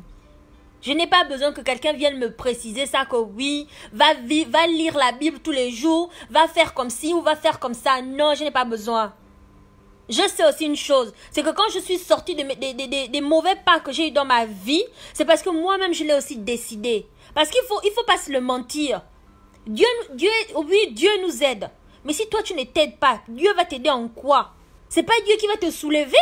Il faut bien que tu te soulèves toi-même. Il faut bien que toi-même tu aies la force de sortir d'une situation pour que Dieu après vienne te fortifier et te rendre encore plus fort. Mais si toi-même tu n'as pas envie de sortir d'une situation, pourquoi Dieu va se bouger le petit doigt pour quelqu'un qui veut rien foutre? Je suis désolée. Moi je suis réaliste. Je vais du principe que on a la grâce parce que Dieu nous aide. Mais on a aussi la vie qu'on vit ici tous les jours, ici-bas. Si toi-même tu ne fais pas des choses, pourquoi Dieu va t'aider alors que c'est bien écrit dans la Bible? Aide-toi et le ciel t'aidera. Moi, je ne vais pas mentir, hein, je n'ai pas lu la Bible. Ce que je sais de la Bible, c'est parce que j'ai fait le catéchisme. J'ai fait le catéchisme quand j'étais enfant. Je suis allée à l'église tous les dimanches à l'époque. Donc, j'entendais les prêtres parler. Donc, ce que je connais de la Bible, c'est ça. Et quand j'étais enfant, j'ai vu tellement le film de la vie de Jésus qu'il y a beaucoup de choses que je connais sans forcément être allé lire la Bible. Moi, je ne vais pas vous citer les versets de la Bible, je ne les connais pas. Parce que je n'ai pas lu la Bible. Il y en a qui lisent la Bible. Moi, je ne lis pas la Bible. La vérité, je n'aime pas lire. Moi, j'aime écrire, mais je n'aime pas lire. La lecture, c'est pas mon truc. C'est pourquoi ce que j'écris, je ne le lis même pas. C'est maintenant que je prends la peine de lire ce que j'écris parce que je me rends compte que comme je ne lis pas, je ne vois pas toutes les fautes que je fais. Mais sinon, moi, j'aime pas la lecture. Moi, j'écris et ce que j'écris vient de ma tête. Je n'écris pas parce que je vais copier les citations des gens, je vais copier les choses que les gens écrivent ailleurs. Non. Tout ce que j'écris, ça vient de ma tête. Et à quel moment j'ai commencé à écrire? C'est la dépression qui m'a donné envie d'écrire. C'est la dépression qui a provoqué l'écriture en moi. Avant la dépression, je n'écrivais pas, je m'en foutais. Moi, j'étais j'étais carré. Les gens qui me connaissent savent que moi, quand tu venais me parler de ton problème, j'étais carré. Je te disais, c'est comme ça, point barre. Je m'en foutais après du reste. C'est la dépression qui a provoqué l'écriture en moi. C'est la dépression qui m'a donné l'envie d'écrire parce que quand j'ai fait ma dépression, j'avais tendance à me réveiller tous les jours à 4 heures du matin. J'avais une envie forte d'aller écrire. Je partais sur l'ordinateur, j'écrivais. Je ne vais pas vous dire ce que j'écrivais parce que c'est du charabia. C'est du vrai charabia. C'est des phrases, tu ne sais même pas ce que ça veut dire. Dans ma tête, j'avais la phrase exacte, mais sur le clavier, j'écrivais. On ne peut même pas dire que c'est des mots parce que ça ne veut rien dire ce que j'ai écrit. Ça a été que de la merde que j'écrivais. Et je n'ai su que plus tard, parce que même moi-même quand je voyais exactement ce qui était dans ma tête. Je pensais que j'écrivais ce qui était dans ma tête alors qu'en fait j'écrivais de la merde. On ne peut même pas lire parce que ce qui est écrit, ça ne forme ni mots, ni lettres, rien du tout. Ni phrase, rien du tout. Mais dans ma tête, ça me marquait que j'écrivais vraiment les livres. J'écrivais un livre alors que c'était de la pacotille. Mais l'écriture, je l'ai depuis ma dépression. Ma dépression, j'en suis sortie. Et je suis heureuse de voir que jusqu'à présent, je suis restée avec cette force. Parce que ma dépression, moi, je ne vois pas le mauvais côté. C'est vrai que mes amis voient le mauvais côté. Je ressemblais à un zombie, j'étais complètement perdue, je me suis retrouvée dans une clinique. La clinique, là, c'est pas les docteurs qui m'ont internée, hein. C'est moi qui ai demandé à être internée. Parce qu'il faut que les gens comprennent. Moi, je n'ai pas... C'est pas les docteurs qui m'ont déclarée folle et ont décidé qu'il fallait m'enfermer. C'est moi qui ai pris la décision d'aller en clinique parce que j'étais sûre que là-bas, j'allais pas me suicider. On allait me surveiller, j'allais pas pouvoir me suicider. Parce que j'aurais pas l'occasion d'aller me promener sur la route ou aller me promener sur le pont. Parce que mon suicide, c'était ça. Me jeter du pont ou me jeter sous les roues d'une voiture. Donc, je n'ai pas... C'est pourquoi j'ai demandé au docteur de m'enfermer, de m'emmener en clinique. C'est pas les docteurs qui m'ont enfermé parce que j'ai entendu aussi beaucoup de choses là-dessus. Que oui, les docteurs l'ont déclaré folle, ils l'ont enfermé chez les fous. Je n'étais pas chez les fous. J'étais dans une clinique spécialisée pour les dépressifs. Si tu étais dépressif, tu allais là-bas et on t'est traité très bien. On était très bien traités. Je n'étais pas chez les fous. On a tout dit sur ma dépression. Moi, ma dépression, je l'assume. Je l'assume. Non, c'est rien, t'inquiète. Je parle juste de la dépression. Aujourd'hui, mon sujet, c'est la dépression. Je parle de la dépression parce qu'il y a des gens qui en souffrent. Et les gens autour d'eux se moquent d'eux. Alors que c'est pas bien du tout de se moquer d'un dépressif, parce que tu te moques d'un dépressif, tu l'enfonces encore plus dans sa maladie. Parce que lui-même, le dépressif, il ne comprend pas ce qu'il arrive. Et les gens ne comprennent pas ça. C'est ça mon sujet aussi. Aujourd'hui, c'est la dépression. Arrêtons de nous moquer des gens qui disent qu'ils ont la dépression. Quand quelqu'un a la force de t'avouer sa maladie, ne te moque pas. La dépression, c'est vraiment, c'est une maladie, c'est grave. C'est grave la dépression. Il y en a en France ici là. En France ici là. Beaucoup de Gabonais en France ici souffrent de la dépression. Beaucoup d'Africains ici souffrent de la dépression. Mais ils ne veulent pas accepter. Ils ne veulent pas accepter parce que c'est pas dans nos mentalités. C'est pas quelque chose qu'on connaît chez nous. On parle pas de ça chez nous. Donc forcément, quand on vient ici, on ne veut pas s'accepter la maladie, on ne veut pas accepter qu'on est malade. Mais on est faible. On est faible quand on vient ici parce qu'on est loin de nos familles. Et si on n'est pas entouré, on finit dans la dépression ici parce qu'on est loin de nos familles. Quand on vient en France ici, nous autres là, quand on vient en France ici, on perd nos habitudes, on perd nos repères. Les habitudes qu'on avait sur place, on les a plus ici. C'est pas la même vie, c'est pas les mêmes mentalités, c'est pas les mêmes endroits. Tout est différent ici. Donc, forcément, les étudiants, il y en a qui sont dépressifs. Après, on ne comprend pas que tel s'est suicidé, tel a fait ci, tel est mort. On ne comprend pas, on se dit, c'est mort. Lui aussi, hein. C'était ça la facilité pour lui de se suicider. Il croit que les problèmes, tout le monde n'en a pas.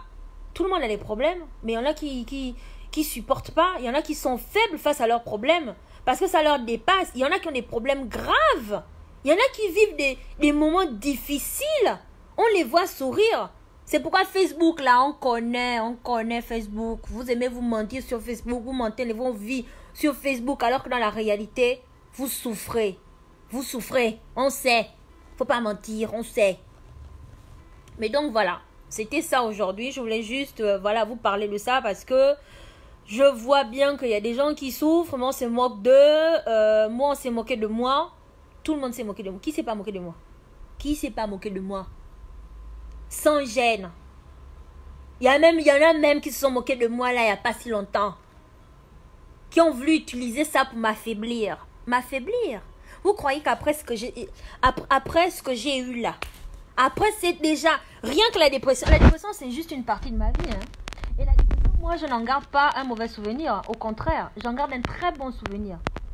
Je n'ai pas honte d'avoir été dépressive. Aucune honte.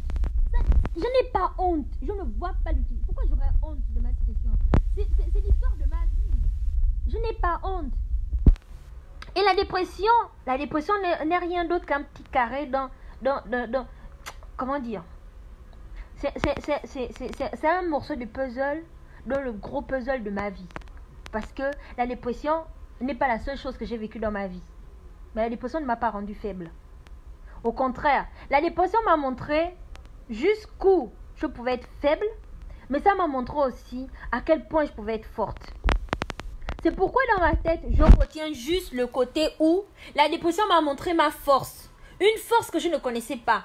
Ça m'a montré une face cachée de ma personne que je ne connaissais pas. Ça m'a montré aussi à quel point je pouvais être une mauvaise personne. Parce qu'avant la dépression, je ne savais pas que je pouvais être une mauvaise personne. Avant la dépression, pour moi, j'étais quelqu'un de bien. J'avais pas de côté obscur. J'avais pas le côté j'avais pas de côté méchant. J'avais pas de côté de vengeance. Je ne connaissais pas la vengeance. Je ne connaissais pas la méchanceté. Parce que, pour moi, pourquoi être méchant avec les gens? Je ne savais pas, en fait, que moi, je pouvais être méchante. Je ne savais pas que je pouvais être horrible, que je pouvais être une personne ignoble. La dépression m'a montré ça. La dépression m'a montré que je pouvais être une mauvaise personne. Que le mal que les gens me font là, moi, je peux rendre ça, mais en 10 fois plus. La dépression m'a montré... C'est quoi cette tombe sur le soleil? La dépression m'a montré que moi là, je pouvais faire comme les gens. La mauvaise foi, je peux.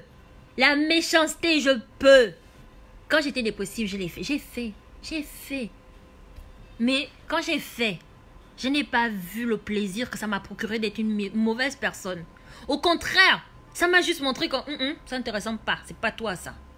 Mais la dépression m'a montré que, au fond de moi, J'avais cette face cachée que je connaissais pas. J'avais mon double. Mon double, c'est une mauvaise personne. Mon double, je l'ai connu pendant ma dépression. Mon double, c'est une mauvaise personne. C'est une fille horrible. Elle n'a pas de pitié. Elle est d'une méchanceté horrible. Donc, méfiez-vous des personnes gentilles. Une personne qui est trop gentille, hein, ne réveillez pas son mauvais côté. Parce que son mauvais côté, ça peut être le diable. Ça peut être le diable que vous n'avez jamais rencontré dans votre vie. Moi, si je vais être mauvaise, je jure, 3 doigts au ciel, vous n'allez pas me reconnaître. Vous allez vous dire que ça, c'est pas elle. C'est pas Pépi. Ça, c'est une autre personne. Si moi, je montre mon mauvais côté, si je montre aux gens que je peux être comme eux, ces gens-là qui m'ont cherché des problèmes, si je devais faire comme vous, j'allais pas faire comme vous, j'allais faire 10 fois plus. 10 fois plus. Parce que la dépression m'a montré un côté en moi que je n'avais jamais connu depuis mon enfance. Je n'avais jamais connu ce mauvais côté. Je ne savais pas que je pouvais être une mauvaise personne. Je ne savais pas à quel point je pouvais être aussi colérique. Je ne savais pas que la colère, je l'avais en moi, mais à un degré et à une puissance. Je ne savais pas. Moi, quand j'étais en colère pendant ma dépression, je tapais les murs. Je mettais des coups de poing dans le mur jusqu'à ce que mon poing là, il devienne rouge. Jusqu'à ce que je sente les doigts, mais je ne peux même plus fermer le poing. Je mettais des coups de poing dans les murs, dans les poteaux. Si je suis dans la rue, je tape les poteaux. Je faisais la boxe dans les poteaux. J'avais les poings là tout noirs de bleu. C'était comme ça ma colère. Parce que dans ma tête, je me disais, si tu vas faire ça, mieux tape dans le mur. Parce que si tu fais ça à quelqu'un, moi, j'étranglais la personne. Si quelqu'un m'énervait dans ma tête, j'avais déjà calculé comment j'allais te pincer là. J'allais t'attraper ta gorge. Pincer ça. Pincer ça à un degré que j'allais te voir mourir et j'allais avoir ce petit rictus sur le côté de joie et de savourer cet instant. C'était comme ça. Pendant ma dépression, quand quelqu'un m'énervait, c'était ça. Quand je fixais la personne dans les yeux, je fixais ses yeux, je fixais la bouche avec laquelle elle était en train de me parler mal là. Après, je fixais son cou. Et quand je fixais son cou, j'imaginais le plaisir que j'allais avoir de serrer son cou, le regarder dans les yeux et lui montrer ce rictus sur le côté de jouissance. Je suis une mauvaise personne si je veux. Mais j'ai juste décidé que cette personne-là, ça ne pouvait pas être moi. C'était pas la personne que les gens connaissaient. Je peux l'être, hein. Je peux l'être. Parce que quand j'ai guéri, j'ai réussi à contrôler mon deuxième côté. Parce que la dépression, c'est ce que la dépression a provoqué une double personnalité. J'étais Aurore, qui voyait Kittinette, et j'étais Aurore, qui n'avait aucun sentiment pour quelqu'un. Donc pour être tué, je n'avais pas de regrets. Et même ça, j'ai dû voir un psy pour pouvoir travailler et accepter que j'avais un côté maudit. Que j'avais ce côté-là de mauvaise personne. Parce que je n'arrivais pas à accepter. Parce que c'est ça aussi. C'est que la dépression, quand ça m'a provoqué cette double personnalité, j'ai dû accepter cette personne. J'ai dû accepter ce côté de moi que je ne connaissais pas. Et j'ai dû me faire suivre par un psy. Ah bon? C'est bon là? Je comprends pas. Peut-être que j'ai mis mon doigt sur le micro. Quand la dépression m'a montré mon mauvais côté, c'est bon? Si c'est bon, tu me dis. Quand la dépression m'a montré mon mauvais côté, j'ai dû me faire suivre encore pour ça. J'ai dû voir quelqu'un, parce que c'était à la fin quand je suis sortie de ma dépression. J'ai dû voir une psy pour m'aider à canaliser l'énergie négative que j'avais et qui avait sorti ce double de moi. J'ai dû voir un psy pour ça. J'ai dû voir un psy pour me faire aider, pour pouvoir canaliser cet esprit-là, cette double personnalité, ce double de moi qui était méchant et accepter. Parce que moi, je disais à la psy, je ne veux pas connaître cette personne. Je ne veux pas de cette personne dans ma vie. Je ne peux pas vivre avec ça. Elle est trop mauvaise. Elle pourrait faire du mal aux gens, je ne peux pas. Ça ne me ressemble pas. Ça me rendrait malade encore plus. La psy m'a dit, dans chacun de nous, on a une double personnalité. On a ce côté de nous qu'on ne connaît pas, qui surgit quand on est en difficulté, si on est en danger. Et vous, vous étiez malade. Vous avez été très malade. Donc, ça a sorti ce côté en vous parce que votre organisme n'arrivait plus. Et ce côté de vous est sorti pour vous protéger. Maintenant, il faut que vous acceptez de vivre avec ces deux côtés de vous. Ces deux facettes de votre personnalité. Il faut que vous acceptez que vous êtes une personne gentille, mais que vous avez aussi un côté méchant comme tout le monde. Mais la différence se fera dans le sens où vous allez décider que votre côté gentil va dominer et que votre côté méchant va être là, mais vous n'êtes pas cette personne. C'est à vous de faire le choix. Vous devez décider si vous voulez être une personne mauvaise ou gentille. Vous avez été une personne gentille tout ce temps. Vous pouvez toujours l'être. Mais sachez que lorsque quelqu'un vous fera du mal, vous avez aussi ce côté méchant qui peut sortir à tout moment. Mais pour vous protéger. Ce sera pour vous protéger. Moi, je sais jusqu'où ce côté méchant de ma personne va. Parce que je l'ai déjà laissé, je l'ai laissé s'exprimer. À un certain moment, je l'ai laissé s'exprimer et j'ai vu de quoi ce côté était fait. Donc, quand les gens me font des choses et que je ne réagis pas, c'est parce que j'estime que je n'ai pas à perdre mon temps là-dedans. C'est pas moi, j'en ai rien à foutre. Je ne vais pas me salir les mains pour des bêtises. Donc, franchement, pour ceux et celles qui m'ont regardé aujourd'hui là et qui savent que ils vivent la dépression, faut pas avoir honte. Faut pas avoir honte de votre état et faites-vous aider. Allez-y voir un psy et parlez. Vous savez, le dépressif, même s'il parle à un psy, hein, il a besoin que dans son entourage, il y ait des gens avec qui il puisse parler de sa maladie. Parce que s'il voit seulement un psy pour parler de sa maladie, ça veut dire que quand il est chez le psy, il peut être lui. Et quand il est dehors avec les gens qu'il connaît, il doit être l'image que les gens veulent voir. Et c'est pas bon. C'est pas bon. Ça le pousse à être faux en fait. Alors que si dans son entourage, il arrive à parler, il arrive à dire à certaines personnes que voilà mon état, sans avoir peur que ces personnes-là se moquent de lui, sans avoir peur que ces personnes-là aillent congosser, c'est bien. Parce que quand une personne vient vous avouer son état de dépression, faut pas prendre ça pour aller maintenant aller raconter, congosser, aller salir la personne. Parce que quand vous faites ça, vous allez l'enfoncer encore plus. Parce que les gens à qui vous allez raconter ça, ces gens-là, ils vont prendre ça et aller faire à leur sauce. Ça va arriver aux oreilles de la personne qui est malade et ça va le rendre encore plus malade de se dire que les gens me prennent pour fou ou folle. Donc vraiment, si vous avez des amis qui sont dépressifs, il faut les aider. Ne vous moquez pas d'eux. Il faut les aider. Il ne faut pas les aider en leur parlant tout le temps de leur maladie. Non, il faut les aider en leur redonnant goût à la vie. En leur redonnant goût aux choses qu'ils aimaient, mais qu'ils voient maintenant comme si c'était rien en fait. C'est ça, aider les gens. Donc, vraiment, ne vous moquez pas. Ne vous moquez pas des dépressifs parce que ce n'est pas une maladie facile. Vous savez, être malade, avoir une maladie qui ne se voit pas physiquement, c'est ne pas être pris au sérieux par les gens.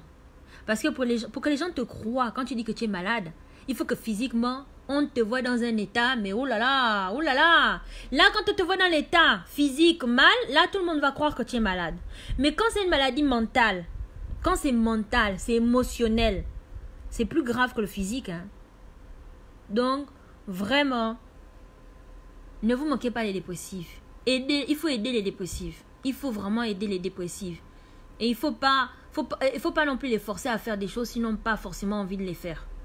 Donc, c'était mon message d'aujourd'hui. Sinon, dans ma kiffance, dans ma potence, dans ma joie, et voilà quoi. Un peu énervé parce que j'ai toujours peur de ma voiture. Mais bon, m'énerver, est-ce que ça va changer quelque chose à la situation? Pas du tout. Mais aujourd'hui, je l'ai eu au téléphone, ce tocard de garage. Et il m'a dit qu'aujourd'hui, ma voiture serait prête. Donc, je rends enfin ma voiture. Heureusement, je ne me suis pas énervée pour ça. Parce que c'est ça aussi. Moi, j'ai appris aussi un truc. C'est que maintenant, moi, j'évite de m'énerver sur les choses. Je n'ai pas envie d'avoir la fatigue sévère. Hein? À mon âge, je n'ai que 35 ans. Je ne mérite pas d'avoir la fatigue sévère maintenant. Je n'ai pas tué quelqu'un dans ma vie là. Donc, maintenant, oui, toujours la joie, toi aussi. C'est important, la joie. La joie de vivre. La joie de vivre. Faut pas attendre les excuses pour être joyeux. Faut pas attendre quelqu'un pour être joyeux. Faut pas. Parce que dans la vie là, quand tu es sorti du ventre de ta mère, tu étais seul, sauf les jumeaux. Mais, vraiment, il faut être heureux. Il faut être heureux. Parce que dans la vie, on peut tout avoir. Moi, franchement, moi, avec tous mes malheurs, hein, avec tout ce que j'ai subi, hein, avec tout ce que j'ai vécu, j'aurais pu être une personne aigrie, mauvaise, jalouse, méchante. J'aurais détesté la vie, j'aurais détesté les gens pour ce que j'ai vécu. Mais j'ai juste décidé que chaque épreuve de ma vie, je n'ai pas gardé que le mauvais côté. J'ai décidé que j'allais mettre en avant le bon côté de ce que ça m'a apporté. Même si ça a été dur. Moi, je sais que mes amis ne supportent pas. Quand je parle de ma dépression, ils ne supportent pas. C'est un sujet tabou pour certaines personnes. Ils ne supportent pas. Quand je parle de ça, ils ne voient que le côté obscur où elle était bizarre, elle voulait mourir, elle était pas bien. Non, non, non, ça les fait mal. Alors que moi, ma dépression, mais moi j'en rigole. Parce que je vois le bon côté que ça m'a apporté. Le côté où ça m'a montré à quel point je pouvais tomber, alors que moi, à l'époque, pour moi, j'étais forte. Plus rien ne pouvait m'atteindre. Après ce que j'avais vécu, déjà, plus rien ne pouvait m'atteindre. Moi, j'étais forte. Il n'y a plus personne qui pouvait me faire quelque chose. J'ai découvert qu'en fait, je ne l'étais pas encore tant que ça. Je ne l'étais pas encore tant que ça. Et ça m'a montré qu'en fait, ce que j'avais vécu là, c'était rien. Je pouvais encore descendre plus bas que terre. La dépression m'a montré ça. Que je pouvais descendre plus bas que terre. Je pouvais me retrouver en enfer. Mais après, ça m'a aussi montré que j'étais très forte. Que je ne devais pas me négliger. Je ne devais pas négliger ma force. Je ne devais pas négliger mon mental. Que j'avais un mental d'acier. Que peu importe ma faiblesse, j'étais forte. Peu importe ma faiblesse, j'étais forte. Et que cette force ne demandait juste qu'à sortir. Et à partir de là, moi, j'ai fini. Depuis que j'ai eu ma dépression. Je peux pleurer encore quand une situation me dépasse. Il m'arrive encore de pleurer quand une situation me dépasse. À me dire, merde, mais putain, mais j'ai fait quoi? Oh bon Dieu.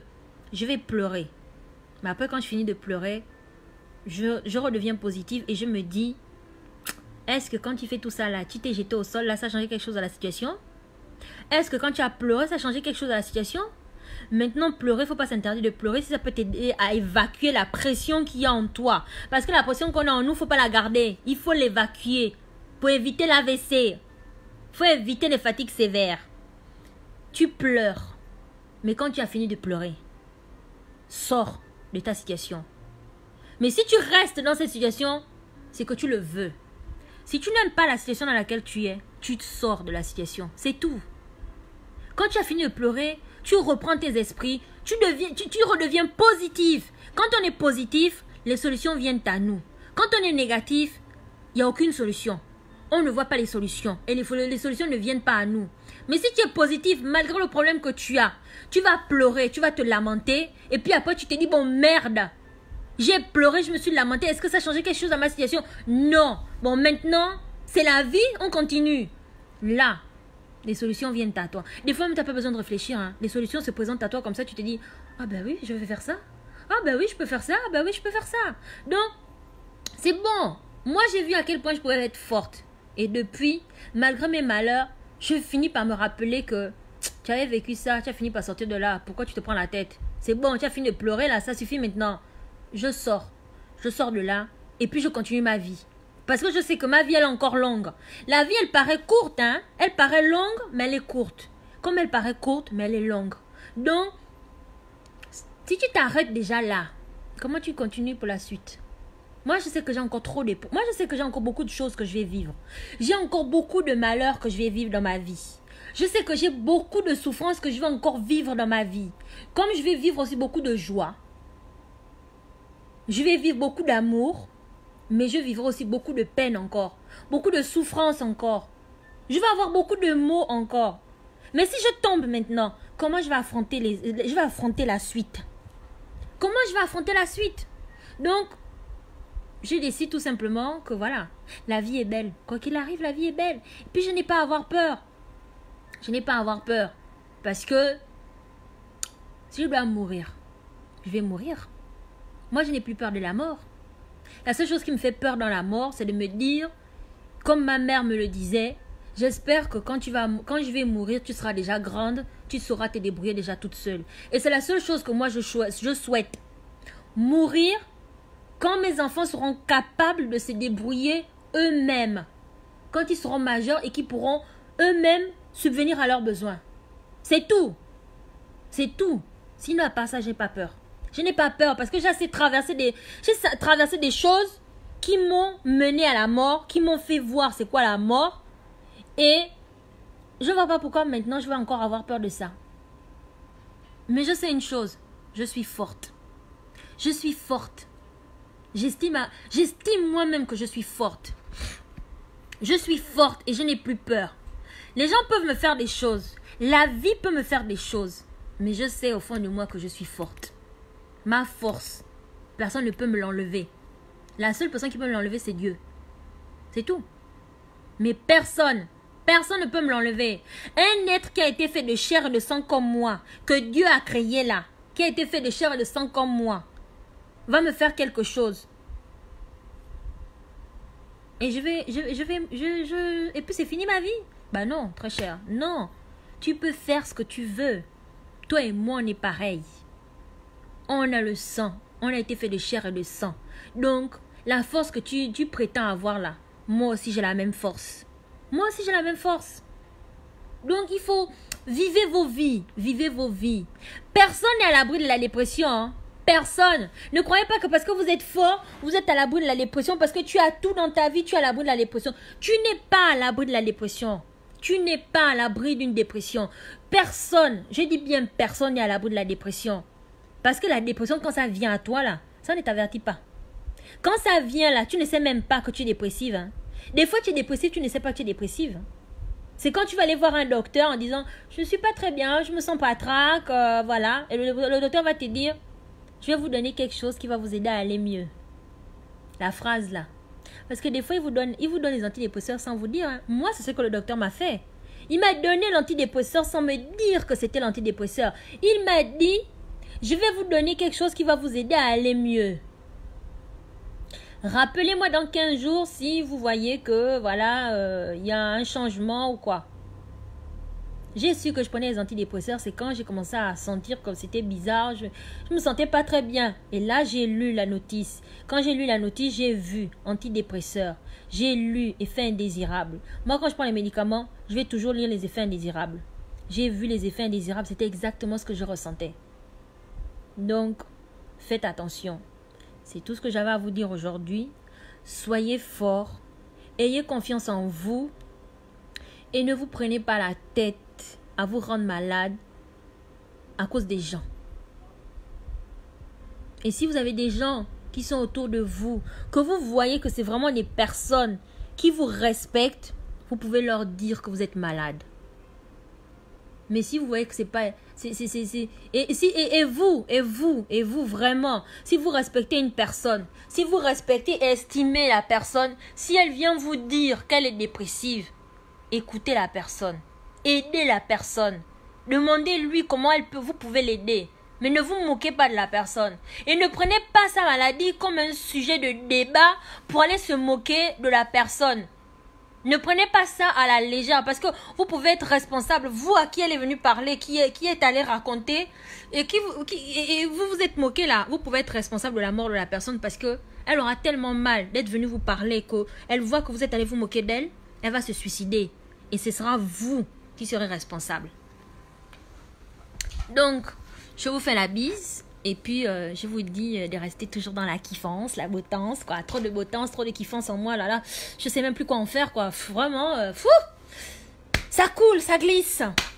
Donc, je vous fais la bise. Et puis, prenez bien soin de vous et des personnes que vous aimez. Et surtout, soyez bons. Soyez bons, soyez gentils. Arrêtez la mauvaise foi, la méchanceté, le jugement. Ça n'apporte rien. Tout est vanité, tout est éphémère. On finit tous, comme je dis, on finit tous. Au fond du trou là-bas. Vous voyez le trou noir là, non? Là, on est dans 4 planches là. Et puis, il y a des petites bêtes là qui... Il y a une petite colonie de vacances là qui vous rejoint là pour vous rendre visite pendant un certain temps là. À faire de... Et vous leur donnez à bouffer là. Vous connaissez, non? L'endroit là. Où vous servez de repas à la colonie de vacances. Vous connaissez la colonie de vacances? Les asticots. Vous connaissez? Donc, tout est vanité. Tout est éphémère sur cette terre.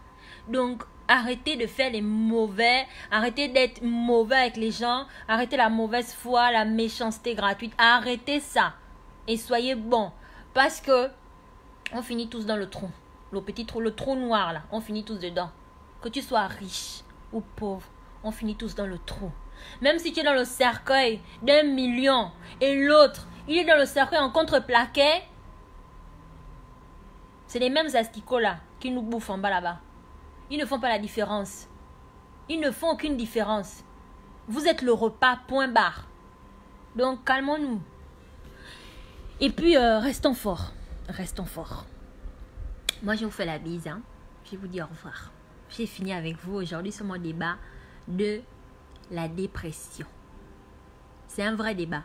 C'est une vraie maladie qui existe. Il y a des gens qui souffrent de ça autour de vous. Il y a des gens qui meurent de ça. Il y en a qui se suicident. Et il y en a qui sont malades qui ne vous le diront pas. Par peur des moqueries, par peur de beaucoup de choses. Donc voilà. Je vous fais la bise et puis je vous dis au revoir. Ciao, ciao. Toujours dans la kiffance, la bottance. Trop de kiffance, trop de bottance. Voilà quoi. Bye.